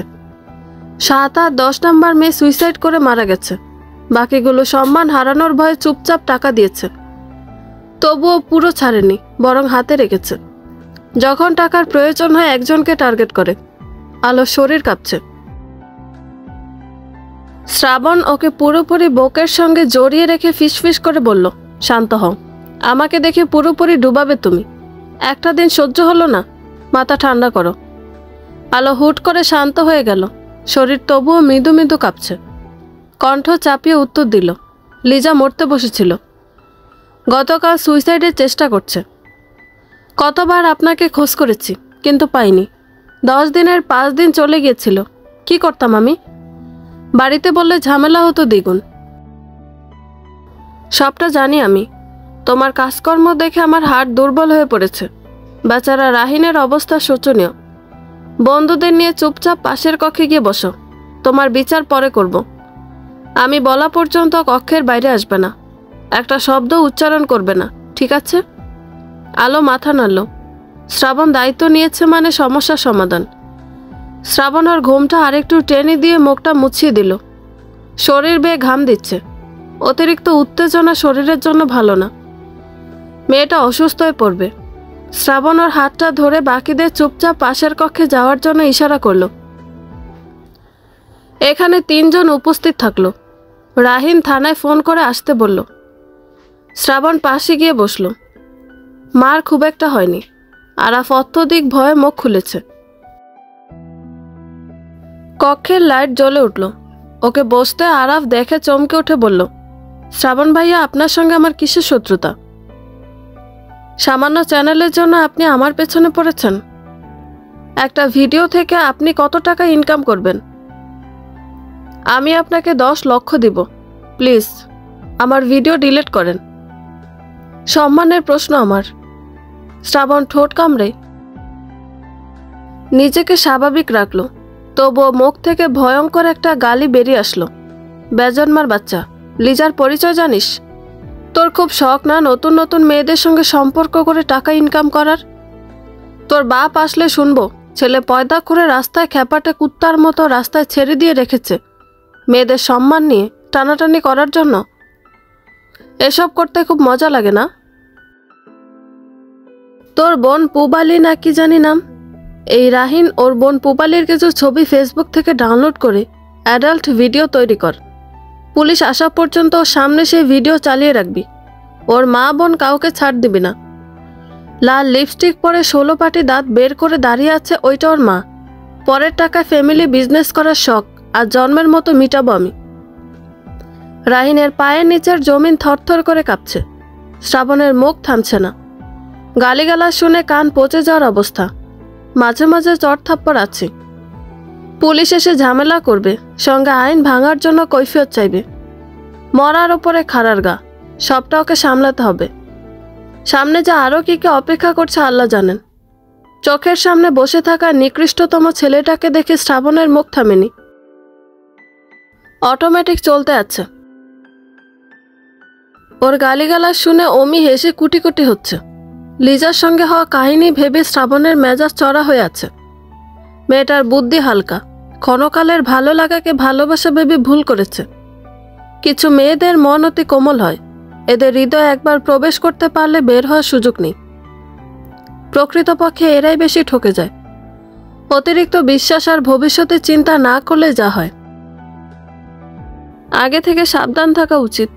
কেউ ছবি চাইলে আর অমনি নাচতে নাচতে ছবি পাঠিয়ে তার চোখের জ্বালা জুড়িয়ে ভালোবাসার প্রমাণ করলাম, এটাও ঠিক না। রাহিন উপস্থিতি ঠান্ডা করতে শ্রাবণের দিকে চেয়ে বলল, তুই থামবি? দয়া করে মুখটা সামনে রাখ। গালিগালাজ করে কি তুই পরিস্থিতি সামলাতে পারবি? পুলিশ আসছে তো ভাই। শ্রাবণ কড়া চোখে তাকিয়ে উত্তর দিল। চুপ করে কি এই কুত্তার পচে যাওয়া ইউজলেস মুখে চুমু খাবো? ওর বাপ কাশেম আলী আর চাচাকে ফোন কর। থানা সেক্রেটারি না ওর চাচা? বিশ্বাস কর, আমার ইচ্ছা করছে সবগুলোকে পুঁতে রাখতে। আমার বোনের দিকে হাত বাড়িয়েছে। ওর 14 গোষ্ঠীকে আমি রাস্তায় নামাবো। বাংলাদেশের প্রতিটা মানুষ ওর মুখটা চিনে রাখতে পারে, আমি সেই ব্যবস্থা করব। আরাফ মাথা নিচু করে বসে আছে। খ্যাপাটে শ্রাবণের সম্পর্কেও যথেষ্ট ধারণা আছে। লিজার সঙ্গে সম্পর্কে গিয়েছিল নেহাত কাকতালীয়ভাবে। এক বন্ধুর সাহায্যে যোগাযোগ হয়েছিল। লিজার পরিবার সম্পর্কে ওর কোনো জানাশোনা নেই। হবেই বা কিভাবে? 2 মাসের প্রেম। মেয়েটার সঙ্গে শুধু কিছু ছবি আছে, সেগুলো আবার অ্যাপস দিয়ে আরও খোলামেলা করে থ্রেড দেবার মতো তৈরি করে নিয়েছে। এখনও অবধি একাকিত্ব পাওয়া হয়নি। অনেক চেষ্টার পরেও মেয়েটা ভয়ে এসে বেরিয়ে চলেছে। শেষমেশ আশা ছেড়ে এমন করতে বাধ্য হতে হলো। যদি একবার জানতে পারতো লিজা শ্রাবণের বোন, কখনো এই ভুলটা করতে যেত না। শ্রাবণের চ্যানেলের দেশ জুড়ে নামডাক আছে। পূর্বে লোকে ওকে বখাটে বলে যতই গালমন্দ করুক, বর্তমানেও জনপ্রিয়তা প্রচুর। অল্প বয়সী ছেলে মেয়েদের কাছে শ্রাবণ নামটা অতি আবেগের নাম। রেবা হত্যা থেকে শুরু করে জাতীয় বিশ্ববিদ্যালয়ের শিক্ষকের কেসটা অতি দক্ষতার সহিত সামলে নিয়েছে। এমন বেপরোয়া ভাব না থাকলে জীবনে কিছু করা যায় না। অন্যায়ের প্রতিবাদ করতে কাউকে না কাউকে এগিয়ে আসতে হয়। জনগণ পেছনে ঠিক আপনা আপনি এসে যায়। আরাফ মৃদু কণ্ঠে বলল, আমাকে ক্ষমা করে দিন, আমি এমন কাজ আর করব না। এবারের মতো প্লিজ ভাইয়া। শ্রাবণ ঠোঁট কামড়ে ধরল। কপালে কয়েকটা ভাঁজ ছিল, সেখানে বিন্দু বিন্দু ঘাম এসে জুটেছে। পাশের কক্ষে কয়েকজন কান লাগিয়ে আছে দেয়ালের সঙ্গে। শ্রাবণ সেসব পাত্তা দিল না, ধমক লাগিয়ে বলল, 2জন মেয়েকে আগে জীবিত করবি, তারপর ক্ষমা চাওয়ার জন্য মুখ খুলবি। তার আগে ক্ষমা চাওয়ার জন্য ঠোঁট নাড়িয়ে দেখ, প্রমিস করছি, তোর ওইটা আমি কেটে নিব। অমি শব্দ করে হেসে উঠল। শ্রাবণের ইঙ্গিত কোন দিকে ঠিক বোঝা যাচ্ছে না। ও নিজের মতো বুঝে নিয়েছে। রাহিন ফোন শেষ করে বিরক্ত হয়ে অমির দিকে চেয়ে ইশারা করলো চুপ থাকতে। এত কঠিন পরিস্থিতিতে কিভাবে হাসি আসে ওর মাথায় আসছে না। অমির বয়স ওদের থেকে কয়েক বছরের কম। ছেলেটা অনার্স 4র্থ বর্ষে পড়াশোনা করছে। শখের বসে এখানে কাজ করা। তাছাড়া ক্যামেরাম্যানের কাজ খুব দক্ষতার সহিত করে। শ্রাবণের ভীষণ প্রিয় পাত্র, গোপন মিশনের সঙ্গী। শ্রাবণ হাতের লাঠি পাশে রেখে রাহিনকে টেক্সট করলো, এখানে আলো, লিজা বা ওর বন্ধুদের নাম এড়িয়ে বাকিটা করবি। সবটা খেয়াল রাখবি। প্রতিটা মেয়ের সঙ্গে যোগাযোগ করার চেষ্টা কর, ওদেরকে আমার নাম বলে রাজি করা। রাতের মধ্যে যেন থানায় এসে লিখিত অভিযোগ করে। বাকিটা আমি দেখে নিব। অভয় দিবি, ওদের পরিবারকে সামিল করা হবে না। রাহিন টেক্সট পেয়ে শ্রাবণের দিকে চাইল। ওর বলার আগেই রাহিন প্রতিটা মেয়ের সঙ্গে যোগাযোগ করেছে। 9টা মেয়ে রাজি হয়েছে থানায় লিখিত অভিযোগ দিতে। ইতিমধ্যে হয়তো অনেকে দিয়েছ। বহুদিনের রাগ জমিয়ে রেখেছে ওরা। তাছাড়া আরাফের থেকে মুক্তির একটা উপায়ন্তর পেতে বরং খুশি। রাহিন রিপ্লাই করলো, হয়ে গেছে, কিন্তু ভাই পুবালের ভিডিওটা? শ্রাবণ আরাফের দিকে চেয়ে চেয়ারে হেলান দিয়ে বসলো। তাচ্ছিল্যপূর্ণ হেসে বলল, আরাফ প্রস্তুত তো বোন আর মায়ের অ্যাডাল্ট ভিডিও দেখার জন্য? তোর বোনের ভিডিও অবশ্য এডিটিং করার প্রয়োজন নেই। তোদের শোরুমের ম্যানেজার সমীর আছে না, কয়েকটা ভিডিও ওর আইডি হ্যাক করে পেয়ে গেছে। আসলে গতকাল থেকে তোর পরিবারের প্রতিটা সদস্যের চুল ছেঁড়া তথ্য আমি নিজের কাছে খুব যত্নে সংগ্রহ করেছি। রাহিন ভিডিও প্লে কর, আমি পাশের রুমে যাচ্ছি। শরীরের ক্ষত চিহ্নের থেকেও হৃদয়ে ক্ষত অধিক কষ্টের হয়। জানি না ওর মধ্যে বিবেক এখনো বেঁচে আছে কিনা, তবুও চেষ্টার ত্রুটি আমি পছন্দ করব না। শ্রাবণ উঠে আসলো। আরাফ না না বলে চিৎকার করছে। বোনের সম্পর্কে জানার পর থেকে মস্তিষ্ক ফাঁকা ফাঁকা লাগছে। একবার ছাড়া পেলে বাড়িতে গিয়ে ওকে পুঁতে ফেলতে 2বার ভাববে না। এখন সেই ভিডিও দেখতে হবে ভেবে শরীর থরথর করে কাঁপছে। কোনো ভাই কি পারে বোনের অ্যাডাল্ট ভিডিও দেখতে, অথচ বাইরের মেয়েদের সঙ্গে নোংরামি করতে? সামান্যতম বিবেকে বাঁধে না। পায়ের আওয়াজ পেয়ে হুড়মুড় করে রবিনা রিরিনা চেয়ারে এসে বসে পড়ল। আলোর বুকের মধ্যে ধুকপুক করছে। নিজ থেকে কিচ্ছুটি আর করবে না ভেবেও আরেকটা কাজ ঠিক করে ফেলেছে। অজান্তে ভেতরে থাকা ঘুমন্ত সত্তা অন্যায় দেখলে জাগ্রত হয়ে ওঠে। এখানে ওর কি দোষ? শ্রাবণ ভেতরে প্রবেশ করল। দাপট দেখিয়ে সামনের আসন দখল করে আলোর দিকে পূর্ণাঙ্গ দৃষ্টি মেলে চাইল। মেয়েটার নাক লাল হয়ে আছে, কপালে চুল ঘামে ভিজে মুখের সঙ্গে লেপ্টে আছে। অথচ এখানে এসি চলছে। পরনে সাদা রঙের গাউনের সঙ্গে কালো হিজাব, ওড়নার মতো ঘোমটা দেওয়া। আলো বাইরে বোরকা ছাড়া বের হয় না, অথচ আজ ভিন্ন সাজে। হয়তো কিডন্যাপ প্ল্যান সূক্ষ্মভাবে সফল করার জন্য নিজেকে অন্যরকম সাজিয়ে তোলা। মেয়ের বুদ্ধির অভাব নেই, কিন্তু অতিরিক্ত সাহস ভালো নয়। যদি খারাপ কিছু হতো? শ্রাবণ পুরুষালী কঠোর আওয়াজ তুলে ধমক দিল। কোন সাহসে তোমরা আইন ভেঙেছ? জানো কিডন্যাপের জন্য তোমাদের কি শাস্তি হতে পারে? যেমন রানী তেমন তার মন্ত্রী উজির। আলোর এক কথায় তোমরা কিডন্যাপ করতে চলে গেলে। শ্রাবণের ধমক শুনে সকলে ভয় পেল। কোনো ঝামেলা হলো কি বুঝতে পারছে না। আলো উত্তেজিত হয়ে জিজ্ঞাসা করলো, কোনো ঝামেলা হয়েছে? প্লিজ আপনি শুধুমাত্র আমার নামটা ওখানে বলবেন। আমার বন্ধুদের এই ঝামেলায় জড়াবেন না। বাসা থেকে জানলে খুব অসুবিধা হবে। শ্রাবণ শান্ত হলো। টেবিল গড়িয়ে আলোর হাতটা টেনে নিয়ে চেক করলো। কবজিতে চিকন করে সূক্ষ্ম ক্ষতচিহ্ন আঁকা। ফর্সা হাতে সেটা বেমানান দেখতে লাগছে। কয়েক ফোঁটা রক্ত গড়িয়ে শুকিয়ে আছে। শ্রাবণ ভ্রুকুচকে বলল, কথাটা আগে মাথায় রাখা উচিত ছিল। যাই হোক, ভয়ের কিছু নেই, আমি দেখে নেব। ধন্যবাদ সবাইকে। আগামীকাল আমার পক্ষ থেকে কেএফসিতে তোমাদের জন্য ট্রিট রইল। শ্রাবণ কথা শেষ করতে ইরিনা সিয়াম খুশিতে চিৎকার করে উঠল। রবিন অমায়িক হেসে বলল, আমি জানতাম আপনি ঠিক সামলে নেবেন। ভাইয়া থাকতে আমাদের চিন্তা কি? শ্রাবণ থামতে ইশারা করল। পাশের কক্ষে আরাফ আছে। কিডন্যাপের সঙ্গে জড়িত ব্যক্তিদের নাম সামনে আসলে ঝামেলা অনেক। এদের ভবিষ্যৎ পড়ে আছে। থানায় অভিযোগ পড়লে ক্ষতি হবে। সরকারি চাকরির ক্ষেত্রে ভেরিফিকেশনে আসলে অনায়াসে বাদ পড়বে।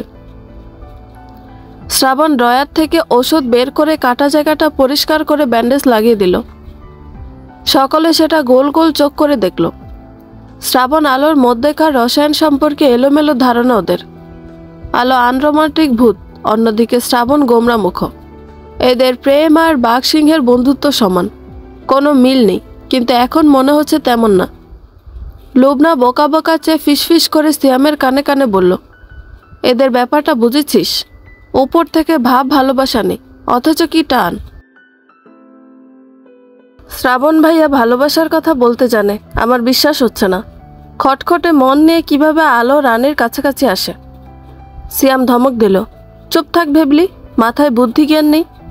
স্বামী স্ত্রীর সম্পর্ককে হাটে বাজারে বলে বেড়ানোর জিনিস। দুজনের মধ্যে খুনসুটি লেগে গেল। এদের ভাব যেমন, ঝগড়াও তেমন। লুবনাকেও ভেবলি ডাকে, সেটা নিয়ে টুকটাক ঝামেলা লেগেই থাকে। রবিন ইশারা করলো চুপ করতে। আলো হাতটা নিজের দিকে টেনে নিয়ে বলল, ভাইয়াকে বলেছি ও থানায় যোগাযোগ করবে। আমি আপনাকে পাইনি, দোষ কি আমার? এবার কিন্তু বোকামি করিনি। আলো গাল ফুলিয়ে আছে। শ্রাবণ শান্ত হলো। এখন বকাবকি করলে মেয়েটা আবার প্যানিক করবে। এমনিতেই ঘেমে একাকার। হাত মৃদু মৃদু কম্পন হচ্ছে, সেটা আগেই বুঝেছে। বাইরে লোকজন এসেছে। আমি আসা অবধি তোমরা এখানে থাকবে, ভুলেও বাইরে আসবে না। মুভি দেখতে পারো, ভালো লাগবে। চিন্তা করো না, বাকিটা আমি সামলে নিব। ফাইজুর সঙ্গে আমার কথা হয়েছে, ভয়ের কিছু নেই। কারো উপরে সামান্য আঁচড়ও পড়বে না। শ্রাবণের কথা শুনে আলোর হৃদয় প্রশান্তিময় প্রজাপতি ডানা মেলল। বাকিদের মুখে হাসি ফুটল। হই হই করে মুভি বাচ্চাদের জন্য লেগে পড়ল। শ্রাবণ দরজা বন্ধ করে বেরিয়ে আসলো। বন্ধুত্ব এমনই হয়, এখানে স্বার্থের কোনো বেড়াজাল নেই। তবে সব বন্ধুত্ব সমান হয় না। মিষ্টির ছুরির মতো, মুখে মধু, অন্তরে বিষ। কাশেম আলী ছেলের চিন্তাতে দিশাহারা অবস্থা। উনি ভাইকে সঙ্গে নিয়ে ছুটে এসেছেন। শহরের নামকরা ব্যক্তিবর্গদের মধ্যে ওনারা একজন। স্থানীয় বাসিন্দা হওয়ার দরুন চেনাশোনা প্রচুর। সঙ্গে কয়েকজন পাতি নেতাদের সঙ্গে এনেছেন। রাহিন সবাইকে হলরুমে বসতে দিয়েছে। থানার দারোগা আজিম হক কয়েকজন কনস্টেবল নিয়ে কিছুক্ষণের মধ্যে হাজির হলেন। হলরুম জুড়ে নীরবতা বিরাজ করছে। শ্রাবণ চুপচাপ ভেতরে প্রবেশ করল। আজিম হক ওর সঙ্গে আলাপ করে বললেন, শ্রাবণ সাহেব, আসামি কোথায়? শ্রাবণ ইশারা করলো দরজার দিকে। উনি আর দুজন ছেলে আরাফকে সঙ্গে এনে সামনে দাঁড়া করিয়ে দিল। ছেলেটা মাথা নিচু করে দাঁড়িয়ে আছে, চোখে পানির ফোয়ারা। শ্রাবণের নির্দেশ পেয়ে রাহিন সত্যি সত্যি পুবালির ভিডিও ওর সামনে চালু করে রেখেছিল।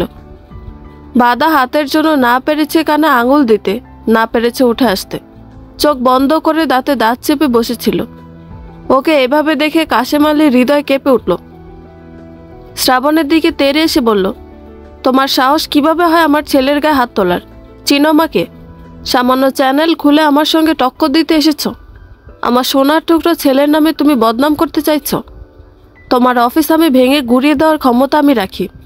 লোকটা দাপট দেখে রাহিম আতঙ্কে চমকে উঠল। লোকটার জন্য দুঃখ হচ্ছে। বহুত কষ্টে শ্রাবণের মুখটা বন্ধ হয়েছিল, আবারও চালু হবে। রাহিন হতাশ হলো।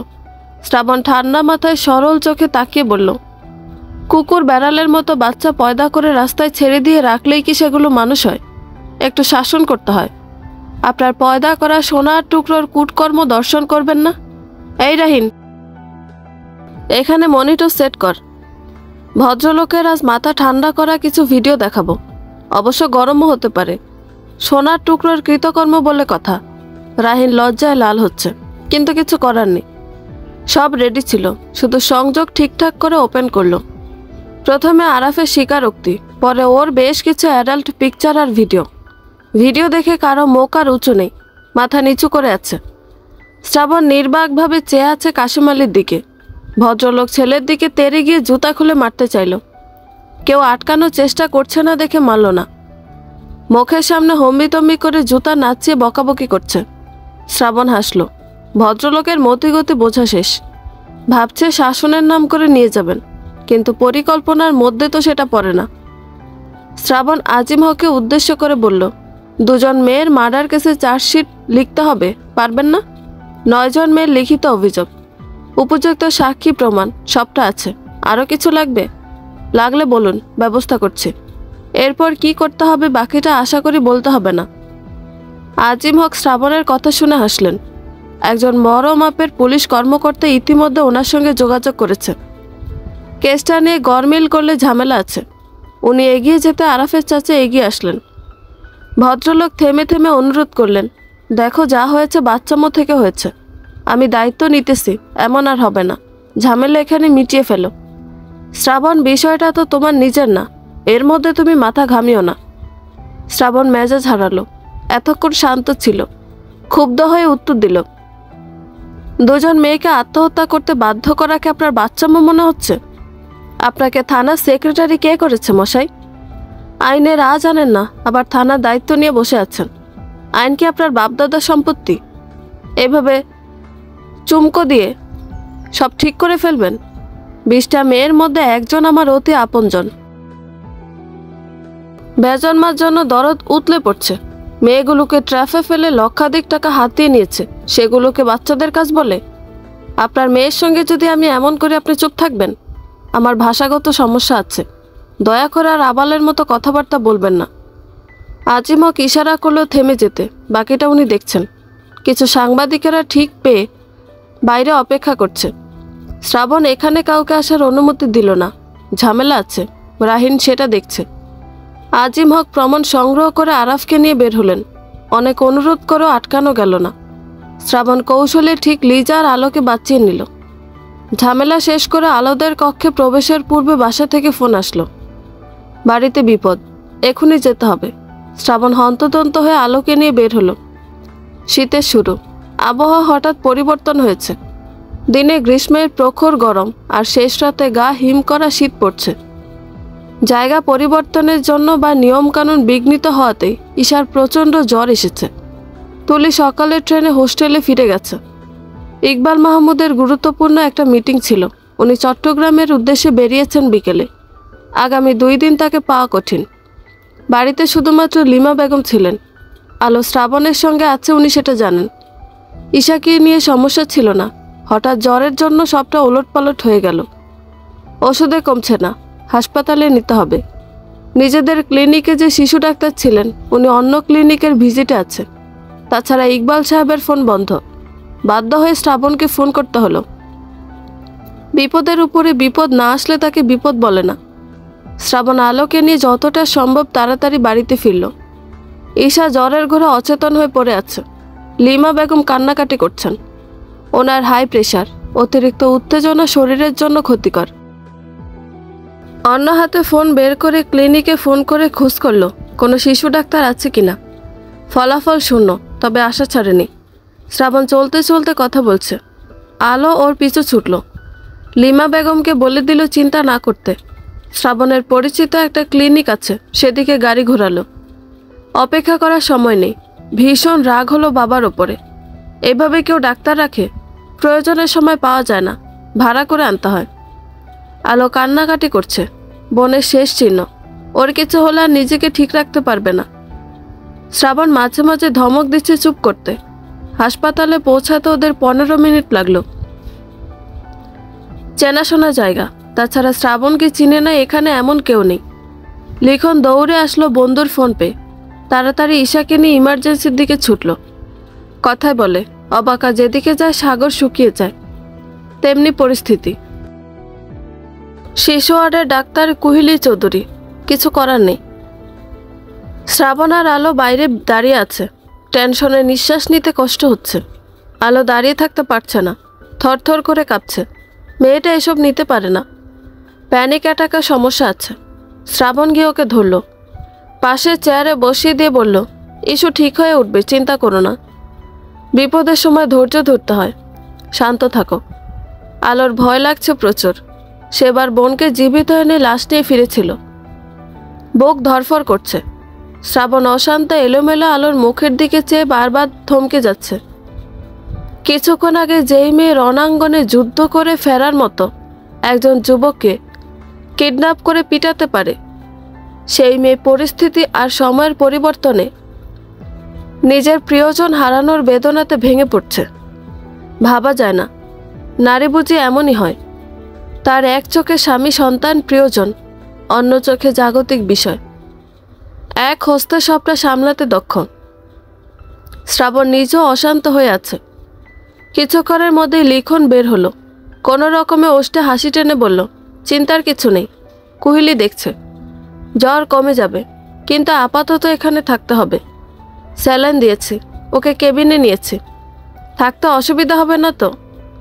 শ্রাবণ বিরক্ত হলো। থাকতে পারবে না এটা কেমন কথা? তাছাড়া অন্য কারণে অস্বস্তি লাগছে। শ্রাবণ কথা চেপে রাখতে পারল না, বলে দিল, তোর এখানে অন্য ডাক্তার ছিল না? শেষমেশ আমার মেয়ের চিকিৎসা কোহলির হাতে ছাড়তে হলো। যদি কিছু হয়েছে আমি কিন্তু তোর ক্লিনিকের উপরে বোম ফেলব। লিখন মুখটা কুঁচকে ফেলল। শ্রাবণের দ্বারা এমন কাজ হতেই পারে, অস্বাভাবিক কিছু না। চাপা কণ্ঠে বলল, ডাক্তার হিসেবেও খারাপ না। বিদেশ ফেরত ডাক্তারের বাংলাদেশে কেমন চাহিদা জানিস না? ওকে পেয়ে জনগণ হামলে পড়েছে। বেচারি কতটা যত্ন নিয়ে মেয়েটাকে দেখছে জানিস? হুদাই তুই ওরে দোষারোপ করিস। এতই যখন চাহিদা, ওকে বিয়ে করে নে না। আমি শিওর ও আমার মেয়ের ডিএনএ টেস্টের জন্য আলামত সংগ্রহ করার পায়তারা করছে। ওরে হারে হারে চিনি আমি। এতটা দরদ আমার মেয়ের জন্য ভাবতে পারছি না। আমি কেবিনে যাচ্ছি, কেমন সন্দেহ হচ্ছে। শ্রাবণ অপেক্ষা করল না, আলো আগেই চলে গেছে। লিখন হতাশ হলো। একবার কারো বিশ্বাস ভাঙলে সত্যি পরবর্তীকালে আর বিশ্বাস অর্জন করা মুশকিল হয়ে যায়। ঈশার জ্বর সামান্য কমেছে, সেই সঙ্গে মেয়েটার জ্ঞান ফিরেছে। আলো ওকে কোলের মধ্যে ধরে বসে আছে। নড়াচড়া করলে স্যালাইনের সুচ ফুটে যাবে। শ্রাবণ বাইরে থেকে ওষুধ নিয়ে ভেতরে প্রবেশ করে থমকে গেল। ঈশা বমি করে অস্থির করে তুলেছে। শ্রাবণ আবার ছুটল লিখনের নিকট। আলো সারা কাপড় নোংরা হয়ে গেছে, তবুও মেয়েটা সেদিকে পাত্তা দিচ্ছে না। ঈশার মাথায় পানি দিচ্ছে। শ্রাবণ ফিরে এসে ঈশাকে ধরল। লিখন ওর সঙ্গে এসেছে। ঈশার কাপড় কিছু এনেছিল আলো, সেটা পরিবর্তন করে দিল। লিখন বলল, জ্বরের জন্য বমি হচ্ছে, এখনই ঘুমিয়ে পড়বে। জ্বর হলে বাচ্চারা এমন করে। শ্রাবণ ধমক দিল, তোরা ডাক্তাররা হচ্ছিস কসাই। মরা মানুষকে জীবিত হওয়ার আশ্বাস দিতে দুবার ভাবিস না। আবারও চেক কর, কিসের ওষুধ দিয়েছিস? জ্বর কমেনি, উল্টো শরীর খারাপ হচ্ছে। সময় থাকতে এখনই বল, আমি অন্য ডাক্তার ডাকি। লিখন মুখটা করুণ করে চাইল। জ্বর পড়তে সময় লাগবে, ওষুধ দিলেই কি রোগ সঙ্গে সঙ্গে ঠিক হয়? কোনো রকমে বুঝিয়ে শুনিয়ে বলল, দোস্ত মাথা ঠান্ডা কর। ভাবি কান্নাকাটি করে অস্থির করছে, তুই হুমকি দিয়ে আমাকে অস্থির করছিস। কথা দিচ্ছি ইস্যু মায়ের কিছু হবে না, জাস্ট আজকে রাতটুকু। নতুন বাবা মা হয়েছিস, তাই বুঝতে পারছিস না, পরবর্তীকালে ঠিক হয়ে যাবে। শ্রাবণ চোখ রাঙিয়ে ওকে কেবিন থেকে বের করে দিল। রাহিনকে ফোন করলো তাড়াতাড়ি বাইরে থেকে আলোর জন্য কাপড় আনতে। ওকে থানায় যেতে হয়েছিল। রাত 1:40। কাপড়ের দোকান বন্ধ। রাহিন সারাদিন দৌড়াদৌড়ি করে ক্লান্ত, কিছুতেই রাজি হলো না আসতে, বরং একটা ভয়ানক কুবুদ্ধি দিয়ে ফোন রেখে দিল। শ্রাবণ নিরুপায় হয়ে নিজের শার্ট খুলে আলোর হাতে ধরিয়ে দিয়ে বলল, চেঞ্জ করে আসো। রাতটুকু এটাই সম্বল। সকালে পোশাক পেয়ে যাবে। বাসা থেকে আনতে গেলে সময় লাগবে। মেয়েটাকে এভাবে রেখে যেতে ভরসা পাচ্ছি না। আমি গেলে তুমি সামলাতে পারবে না। আলো মাথা নাড়িয়ে জানিয়ে দিল পারবে না। একা থাকতে ভয় লাগছে। মনে হচ্ছে যদি কিছু হয়ে যায়।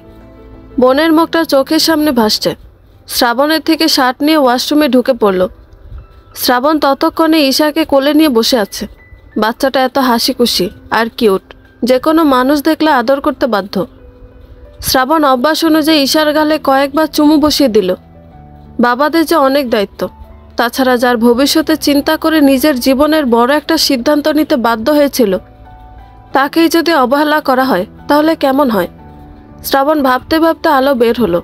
দেখতে কেমন কিংবদন্তি লাগছে। শ্রাবণ কিছু বলতে চাইল, তখনই দরজায় নক পড়ল। কোহলি রাউন্ড শেষ করে ঈশাকে দেখতে এসে থমকে গেল। মনে হচ্ছে কয়েক মিনিটের ব্যবধানে ক্লিনিকের এই ছোট কেবিনটা জুড়ে সুখী একটা পরিবার নিজেদের বসতি গড়ে তুলেছে। দেখে বুক চিরে দীর্ঘশ্বাস বেরিয়ে আসলো। দুঃখ যত ছিল সব হানা দিল মনের মধ্যে। শ্রাবণের গায়ে সাদা রঙের টি শার্ট আছে। সেদিকে চেয়ে আরেকবার আলোর দিকে চেয়ে মলিন হেসে বলল, আমাকে বলতে আমি ওর ড্রেসের ব্যবস্থা করতাম। তুমি তো এমন ছিলে না শ্রাবণ। নিজের ব্যবহৃত কোনো কিছু অন্য কাউকে শেয়ার করতে বরাবর অপছন্দ ছিল তোমার। শ্রাবণ ঈশাকে খানিকটা নিজের কোলের মধ্যে টেনে নিয়ে বলল, আগে কি আমার 10টা বউ ছিল? অদ্ভুত কথাবার্তা বলতে তুই এখানে এসেছিস। গোটা আমিটাই যখন আমার নেই, সেখানে সামান্য শার্টে আর কি এমন হচ্ছে? ভংচং ছেড়ে আমার মেয়েকে পারলে সুস্থ করার চেষ্টা কর, কৃতজ্ঞ থাকবো।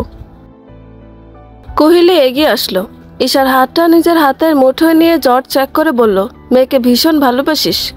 তোর এই আমূল পরিবর্তন দেখব কখনো ভাবিনি।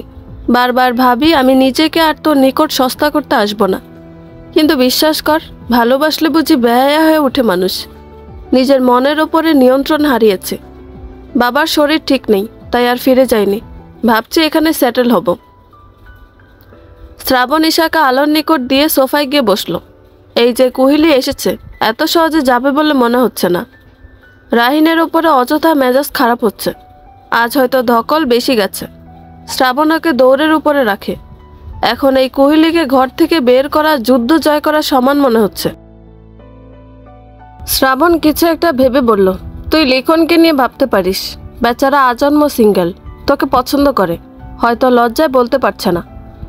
একসঙ্গে আছিস, কথাবার্তা বল, আশা করি ভালো লাগবে। ভালোবাসা একটা অভ্যাসের নাম। আমাকে ভুলে গিয়ে নতুন করে শুরু কর।